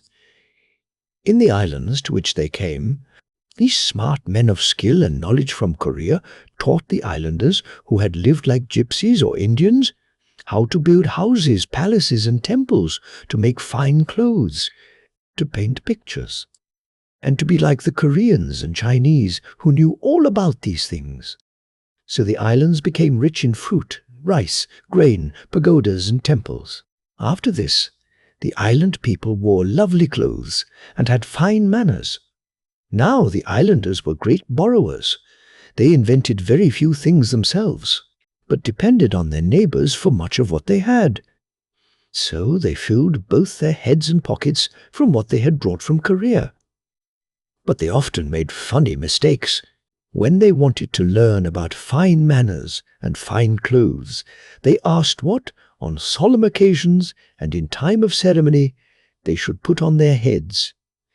The Koreans were greatly offended at these savages from over the sea for invading their country and taking away their artists and craftsmen.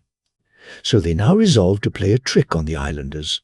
So when men from the isles in the ocean sent a company of men to Korea and asked for caps to put on their heads, and be shown how do two things properly, the Koreans in contempt gave them their old shoes, which had strings on them to tie over their feet. But the islanders, who loved to go about with little clothing on their backs and usually went barefoot, did not know what these shoes were. They thought these were some kind of headgear, hats or bonnets. So they put them on their heads like skull caps and tied them with the white strings down under their chins. These were like tapes and held the caps on around their necks. So to this day the islanders, when making offerings to the fairies, wear this headgear and think their shoe caps are very fine. The voice of the bell. When Taejo, the great general and first king of Korea, founded a new dynasty, he moved the capital near the great river Han and resolved to build a mighty city called Hanyang, or the castle on the Han. It was to have a high wall around it and lofty gates on each side. However, the people commonly called the city Seoul, or capital. All the roads in the kingdom lead to it. Happy was he when the workmen, in digging for the foundations of the east gate, came upon a bell. It was a lucky omen, and they carried it at once to the king. He had it suspended over the entrance to his palace, and there it still hangs. But such a bell could only tinkle, while King Taejo wanted one that would boom loud and long. He was especially anxious about this, for in Silla, once a rival state, there had hung for centuries one of the biggest bells in the world, and Taejo wanted one that excelled even that famed striker of the hours. He would have even a larger bell to hang in the central square in the heart of Seoul. That could be heard by every man, woman, and child in the city. After that, it must be able to flood miles of hill and valley with its melody. By this sound, the people would know when to get up, cook their breakfast, sit down to supper, or go to bed. On special occasions, his subjects would know when a king's procession was passing, or a royal prince or princess was being married. It would sound out a dirge when, His Majesty being dead, all the land must mourn, and the people wear white clothes for 3 years, and Korea becomes the land of mourners. The guardian spirit of the city would have its home in the bell. Word was sent out by messengers who rode on big horses, little ponies, donkeys, and bulls to all the provinces, publishing the king's command to all governors, magistrates, and village heads to collect the copper and tin to make the bronze metal. The bell was to stand 10 feet above the ground and be 8 feet across, that is, as high and wide as a Korean bedroom. On the top, forming the framework by which the bell was to be hung, were to be 2 terrible-looking dragons, weighing so many tons that it would balance 500 fat men on a seesaw. Only heavy beams made of whole tree trunks could hold it in the belfry, which must be strong enough to stand the shaking when the monster was rung. It had no clapper inside, but without, swung by heavy ropes from pulleys above, was a long log. This men pulled back and then let fly, striking the boss on the bell's surface. This awoke the music of the bell, making it toll, boom, rumble, growl, hum, croak, or roll sweet melody, according as the old bellman desired. So the procession of bullock carts on the roads to Seoul creaked with the ingots of copper. Many a donkey had swallowed gallons of bean soup at the inn stables before he dropped his load of metal in the city, while hundreds of bulls bellowed under their weight of the brushwood, and timber piled on their backs to feed the furnaces, which were to melt the alloy for the casting of the mighty bell.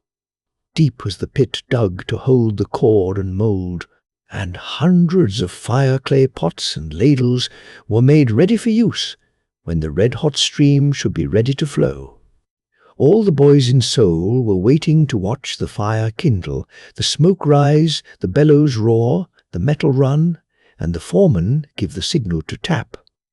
When the fire imp in the volcano heard of what was going on, he was awfully jealous, not thinking ever that common men could handle so much metal, direct properly such roaring flames, and cast so big a bell. He snorted at the idea that King Taizhou's men could beat the bells that hung in China's mighty temples or in Silla's pagodas. But when there was not yet enough, and the copper collectors were still at their work, one of them came to a certain village and called at a house where lived an old woman carrying a baby boy strapped to her back. She had no coin, cash, metal, or fuel to give, but was quite ready to offer either herself or the baby. In a tone that showed her willingness, she said, "May I give you this boy?" The collector paid no attention to her, but passed on, taking nothing from the old woman.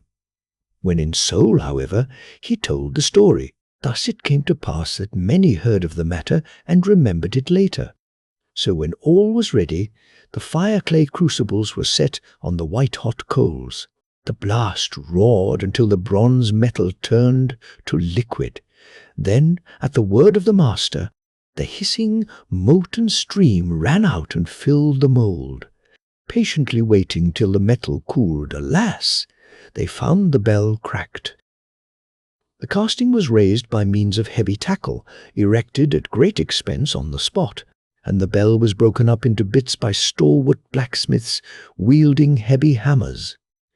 Then a second casting was made, but again, when cool, it was found to be cracked. 3 separate times this happened, until the price of a palace had been paid for work, fuel, and wages, and yet there was no bell. King Taizhou was in despair. Yet, instead of crying, or pulling his topknot, or berating the artisans who had done the best they could, he offered a large reward to anyone who could point out where the trouble lay, or show what was lacking, and thus secure a perfect casting. Thereupon out stepped a workman from the company, who told the story of the old woman and said that the bell would crack after every cooling unless her proposal was accepted. Anyway, he said, the hag was a sorceress, and if the child were not a real human being, no harm could be done. So, the baby boy was sent for and, when the liquid metal had half filled the pit, was thrown into the mass. There was some feeling about feeding a child to the fire demon, but when they hoisted the cooled bell up from the mould, lo! The casting was a perfect success, and everyone apparently forgot about the human life that had entered the bell. Soon, with file and chisel, the great work was finished. The hanging ceremonies were very impressive when the bell was put in place on the city's central square, where the broad streets from the south gate and those looking to sunrise and sunset met together. Suspended by heavy iron links from the staple on a stout timber frame, the bell's mouth was exactly a foot above ground. Then, around and over it was built the belfry. The names of the chief artisans who cast the bell and of the royal officers who superintended the hanging ceremonies were engraved on the metal. It was decided, however, not to strike the bell until it was fully housed and the sounder or suspended log of wood, as thick as the mast of a ship, was made ready to send forth the initial boom. Meanwhile, tens of thousands of people waited to hear the first music of the bell. Everyone believed it to be good luck and that they would live the longer for it. The boys and girls could hardly go to bed for listening, and some were afraid they might be asleep when it boomed. The little folks, whose eyes were usually fast shut at sunset, begged hard to stay up that night until they could hear the bell. But some fell asleep because they could not help it, and their eyes closed before they knew it. "What shall the name of the bell be, Your Majesty?" asked a wise counselor. "Call it Injong," said King Taijo. "That means man decides, for every night at 9 o'clock, let every man or boy decide to go to bed, except magistrates. Let not one male person be found in the street on pain of being paddled. From that hour until midnight, the women shall have the streets to themselves to walk in."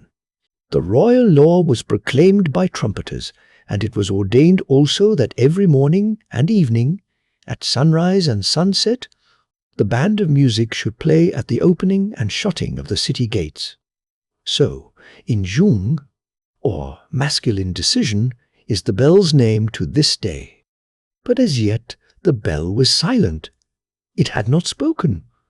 When it did sound, the Soul People discovered that it was the most wonderful bell ever cast. It had a memory and a voice. It could wail as well as sing. In fact, some to this day declare it can cry, for whether in childhood, youth, middle or old age, in joy or gladness, the bell expresses their own feelings by its change of note, lively or gay, in warning or congratulation. At 9 o'clock, in the first night of the 7th moon. The month of the Star Maiden of the Loom and the Ox Boy, with his train of attendants, who stand on opposite sides of the river of heaven and cross over on the bridge of birds, the great bell of soul was to be sounded. All the men were in their rooms ready to undress and go to bed at once, while all the women, fully clothed in their best, were on the doorsteps ready, each with her lantern in hand, for their promenade outdoors. 4 strong men seized the rope, pulled back the striking log a whole yard's distance, and then let fly. Back bounded the timber, and out gushed a flood of melody that rolled across the city in every direction, and over the hills, filling leagues of space with sweet sound. The children clapped their hands and danced with joy. They knew they would live long, for they had heard the sweet bell's first music. The old people smiled with joy. But what was the surprise of the adult folks to hear that the bell could talk? Yes, its sounds actually made a sentence. Moo, ooh, ooh, ma, ma, ma, la, la, la, la, la, la, until it ended like a baby's cry. Yes, there was no mistake about it. This is what it said: "My mother's fault, my mother's fault." And to this day the mothers in soul, as they clasp their darlings to their bosoms, resolve that it should be no fault of theirs if these lack love or care. They delight in their little ones more, and lavish on them a tenderer affection, because they hear the great bell talk, warning parents to guard what heaven has committed to their care. The King of the Sparrows. The Korean children are awakened every morning by the twittering of the sparrows. These little birds build their nests among the vines on the roof and along the eaves. The people plant melon, gourd, and mock orange seeds along the sunny sides of their houses in springtime, all through the summer, and until late in autumn, the walls and roofs are covered with the thick green leaves. Here, in these sheltered places, the sparrow mother lays her eggs, and the father sparrow finds worms and feeds her, until the hungry birdies open their little mouths for something to eat. After this, both parents are kept busy in raising their brood and teaching them to fly. The greatest dangers to the birdlings come from cruel snakes that live on the roof and eat up the young sparrows. Sometimes, to help them against their enemy, the parent sparrows call in the aid of larger birds that are not afraid of the reptiles. These peck at the snake until they drive him away. There is always a lively chattering over the victory. One day, a young sparrow that had hardly learnt to fly was almost seized, and might have been devoured by the roof snake, but was saved by a big, brave bird that flew at the reptile. Although escaped from the snake's jaws, the sparrow in falling caught its legs in the curtain made of split bamboo which hung before the veranda of the house, and its limb was put out of joint. There it lay, helpless between the splints. The owner of the house was a kind man who loved the birds. Taking pity on the poor sparrow, he carefully lifted it up, smoothed its feathers, and quieted the little creature, while its heart kept beating so fast. Then, setting its leg in place, he put some moist clay around the broken part, until it should be all right again. Meanwhile, he kept it warm, feeding the birdie until it was strong again. One day, he took it in his hand and out of doors, letting it fly away. Soon it came back and perched on the edge of the roof, twittering, thanks to its kind friend. Then it spread its wings to fly to the King of the Sparrows, who lived in the city of Sparrow Capital, where it at once informed His Majesty about the good man who healed and befriended birds when they were in trouble, and who had saved the young sparrow's life. The King of Sparrowland and all his wise counselors heard the story with great interest. Then they held a meeting and voted to reward richly so good a friend of all sparrows. So they went into the storehouse, where were kept beautiful treasures which human beings love. From the collection they chose what they thought would please most their good friend, such as gold, jade, brocade, cups and saucers, rice, horses to ride on, oxen to bear heavy loads, and pretty maids to wait on him, besides silk and cotton clothes of all sorts, with delicious things to eat and drink. By some magic process, they packed these into a seed and then gave it to the sparrow in its bill to carry to the good man. They charged the bird on no account to lose it, and be sure to give it to no one but the right person. So the sparrow flew out of Sparrowland and down to the house of its kind friend. Carefully laying down the seed, it kept near the paper window frame and made a great twittering until the man came out to see what was the matter. Recognizing his old acquaintance, he put out his open hand, and the sparrow laid the seed in his palm. Meanwhile, chattering in a lively way and looking in his face as if to tell him how precious the treasure was. But the good fellow only took it in to his wife, and told her how he got it, laughed over the matter, and was going to throw it away. thinking it only sparrow fun. The wife, who was a wise woman, begged her husband to keep it, and on a warm day in spring she planted it. It grew to be a luxuriant vine that clothed all one side of the house with its leaves.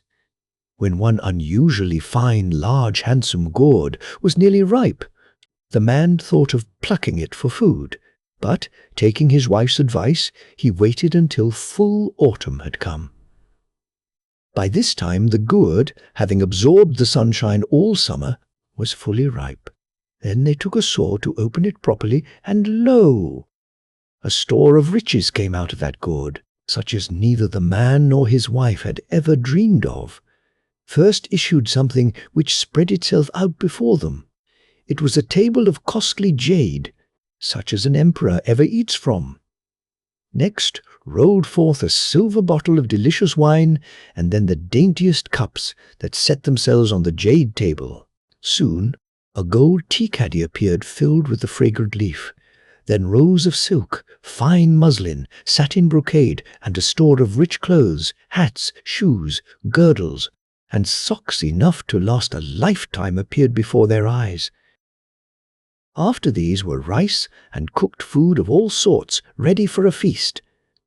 Looking out into the yard, they saw strong horses and fat oxen waiting to do their master's bidding.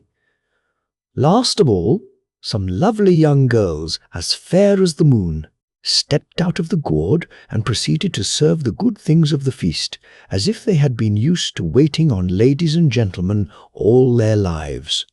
Following the feast, they danced, made music, and gave no end of entertainment and service to the man and his wife, who were now as happy as king and queen, in their once humble home, now made over new, with all the store of good things and plenty of loyal servants and strong animals to serve them. The old couple lived without care, and travelled where they pleased. But when a wicked man, that hated all sparrows, and had often driven them away from his house, because he thought them too troublesome, heard of his neighbour's good fortune, he was envious, and wanted to get riches in the same way. So he watched his opportunity, and, when a sparrow came near, he threw a stick at the bird and broke its leg. Then he bound up the limb with clay and a bit of rag. He kept the poor sparrow until its leg was well, but dreadfully crooked, and then let it fly away. In the capital of Sparrowland, the poor bird told about the bad man's doings. The Sparrow King at once handed out a seed to be given to the enemy of the sparrows. When the naughty man saw the little bird with the crooked legs, he ran out, got the seed, and planted it at once. He could hardly wait for the gourd to ripen.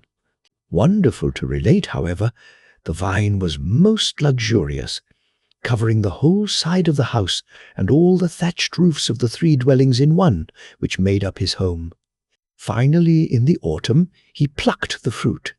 Then, sitting down before the pile, with knife and saw, he began to open them. But instead of good things, and lovely people, and the treasures that make men rich and happy, such as his kind neighbour had received, there came out, one after another, the 12 curses of Korea. First leaped forth a party of rope dancers, who put out their hands and demanded money. They threatened to live with him and eat at his table unless they got their pay. There was no help for it. So the cruel man had to give each dancer a long string of cash before he could get rid of the party. No sooner had he opened the second gourd than out stepped a line of Buddhist priests, who at once began begging for the temples. He was only too glad to buy off these shaven pates. The saw had no sooner let the light into another gourd than forth came a band of hired mourners carrying a corpse. They began weeping, wailing, and crying out loud enough to waken the dead. It required another rope of cash to get rid of these pests. By this time the cruel man was beginning to feel very poor, almost afraid to touch the other gourds, but still greedily hoping for riches, he sawed them open. But one after the other yielded only what took his money and threatened to make him a beggar. From the fourth gourd issued a bevy of dancing girls who refused to leave the house until he had paid them 5,000 cash. From another gourd, a pair of acrobats leaped out and began a performance. But knowing that they would charge the more for their tricks if they were allowed to finish their program, the man bought them off as he had done the others.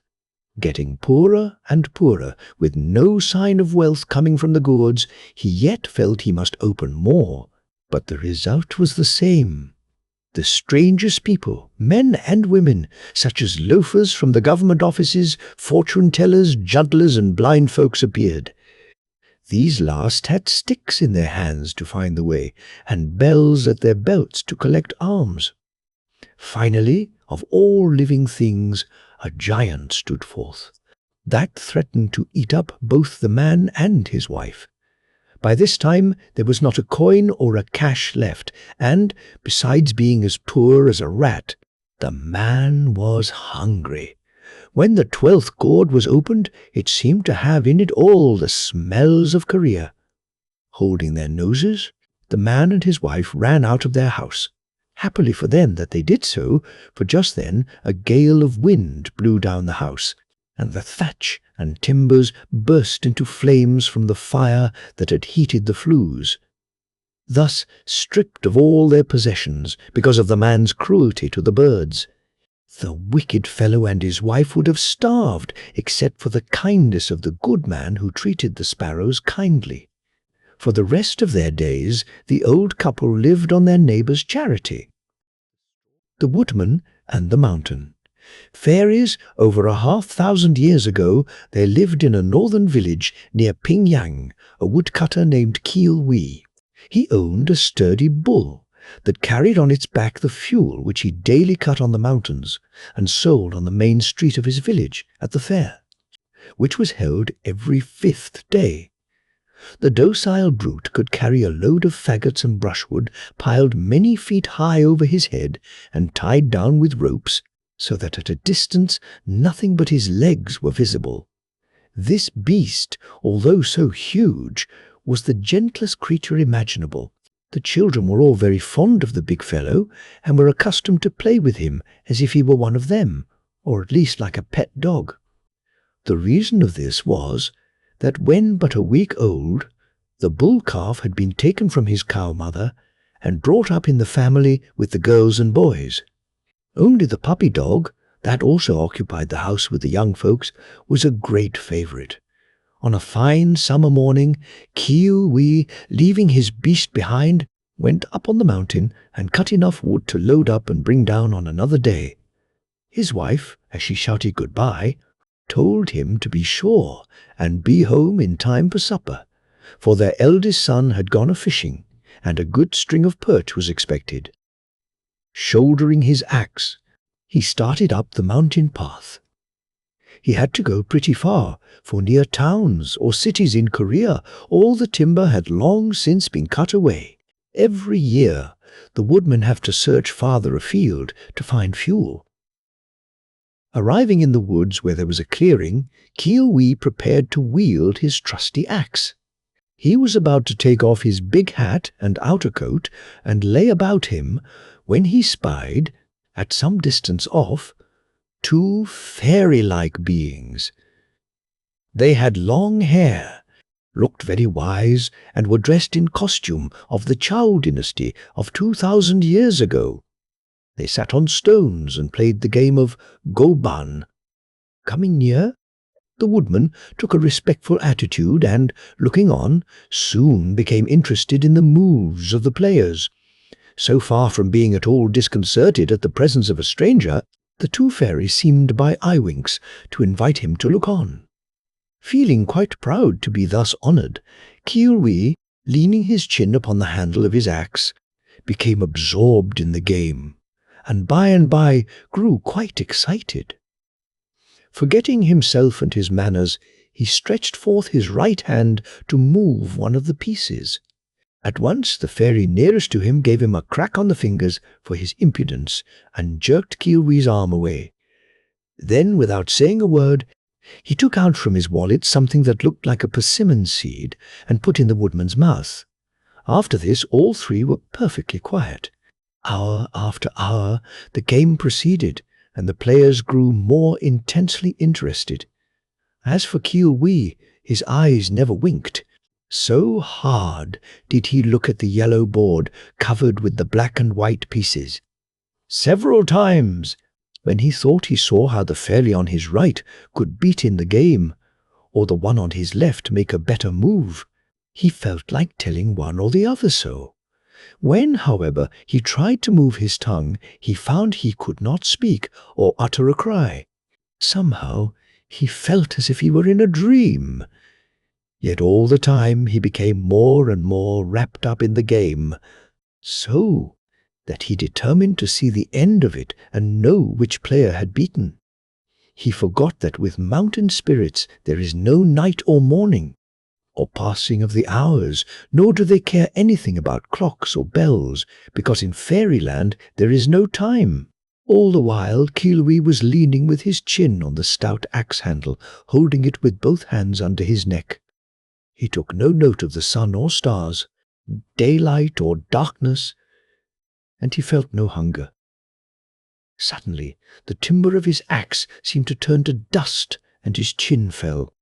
The next thing he knew, he had lost his support.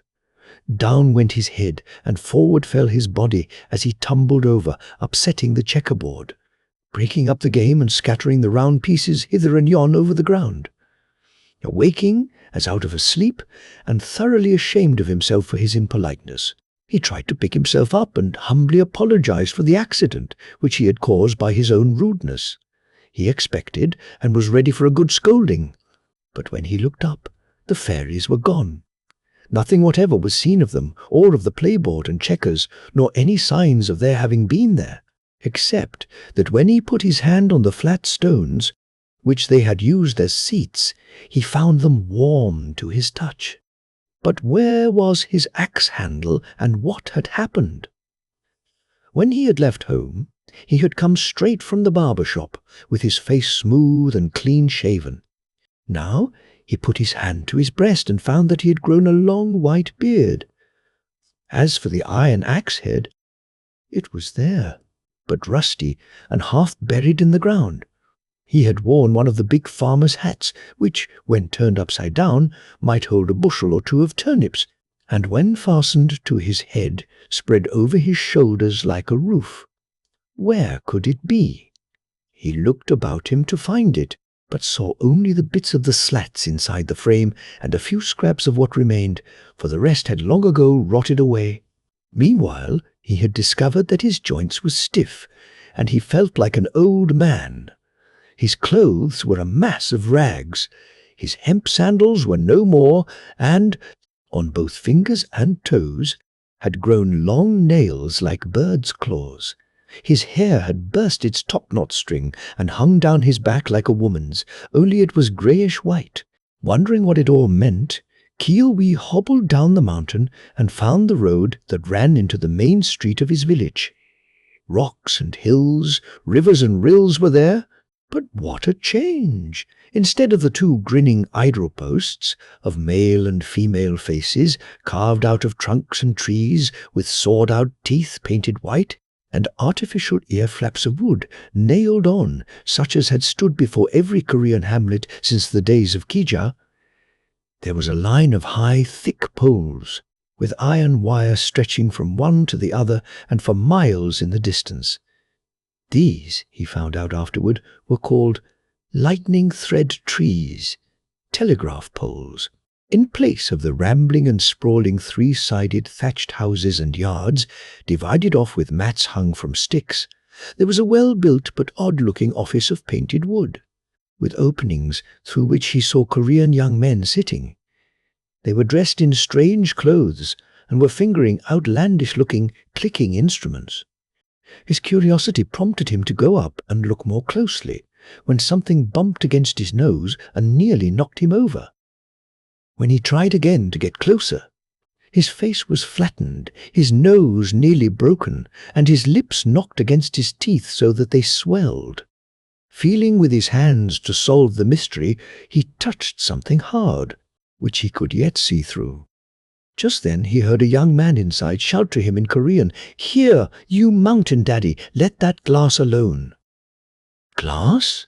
Glass?" thought Kiwi. "What is that?" Yet he could not speak.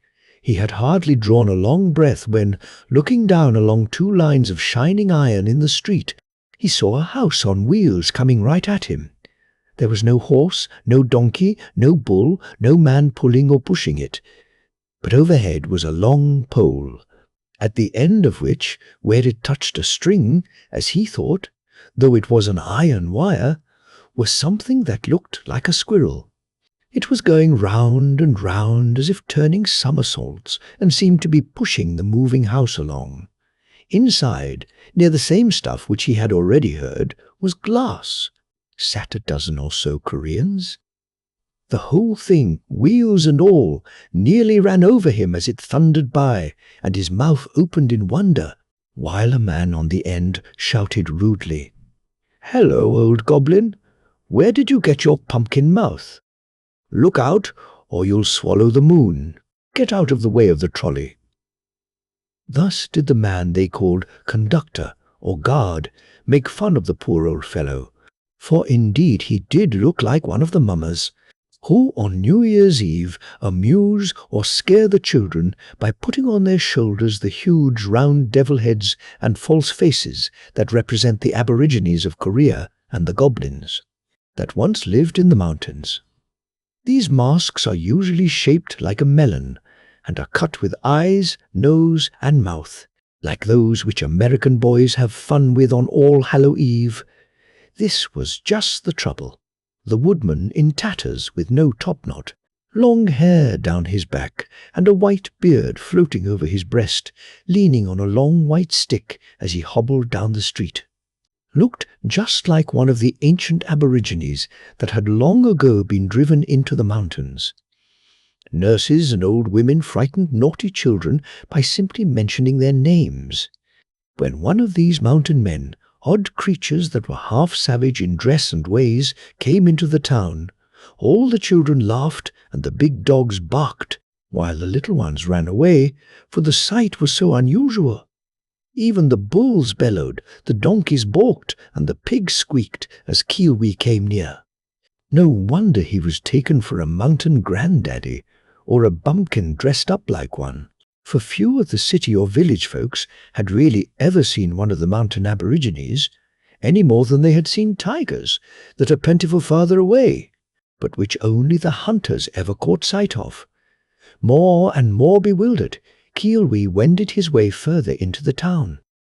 He saw that the men no longer wore topknots or chignons, nor did the lads have on the long braid down their back, which showed that they were youths, but not married yet. Just then, some rough boys, supposing that maybe some rustic gawk had mistaken the time of year, jeered at him and cried, "Hello, hermit, do you think it's New Year's Eve?" Kiwi thought he had better ask some questions, so, catching sight of a dignified-looking gentleman in black, broad-brimmed hat and flowing white clothes, who was coming down the street and toward him, Kiwi bowed his head low, almost to the ground. As he did so, the stone put in his mouth by the fairies dropped out, and his tongue was loosed. He inquired as follows, "Exalted sir, can you tell me where may be the wretched hut of my miserable wife and children? She was the daughter of Ji Kim, and your contemptible slave is Kiwi." The gentleman, whose dress showed that he was a scholar and person of rank, looked long and hard at the questioner to satisfy himself that he was not being mocked, or imposed upon by a jester, rope dancer, sorcerer, or some such disreputable person, and then cried, "Heavens!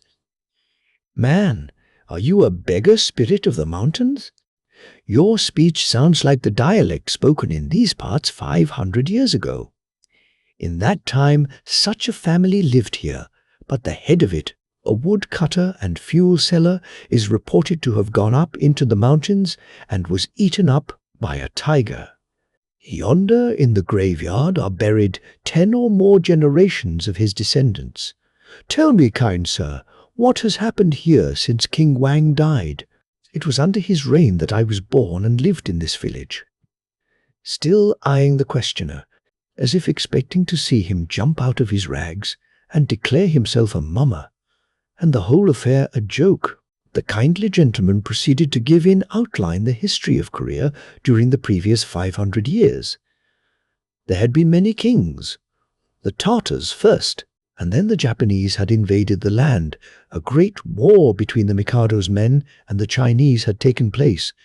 It was just over, and now people rode in cars, talked hundreds of miles over wires, and travelled over iron rails as fast as a dragon could fly, drawn by a steel horse that drank water and fed on wood and black stones that burned. In a word, Korea was in an era of civilization. This was too much for Kiwi. He now realized that he had lived 10 times longer than the average man. So, hobbling over to the graveyard, he stumbled among the mounds until he found that one of his clan where the bones of his wife and children lay. Next morning, all that was seen of Kiwi was a mass of dust, rags, some bones, and much long white hair. Yet, when they buried him, there sprang up around, and on his grave strange flowers that no one had ever seen in city or village, but which bloomed only on the high mountains.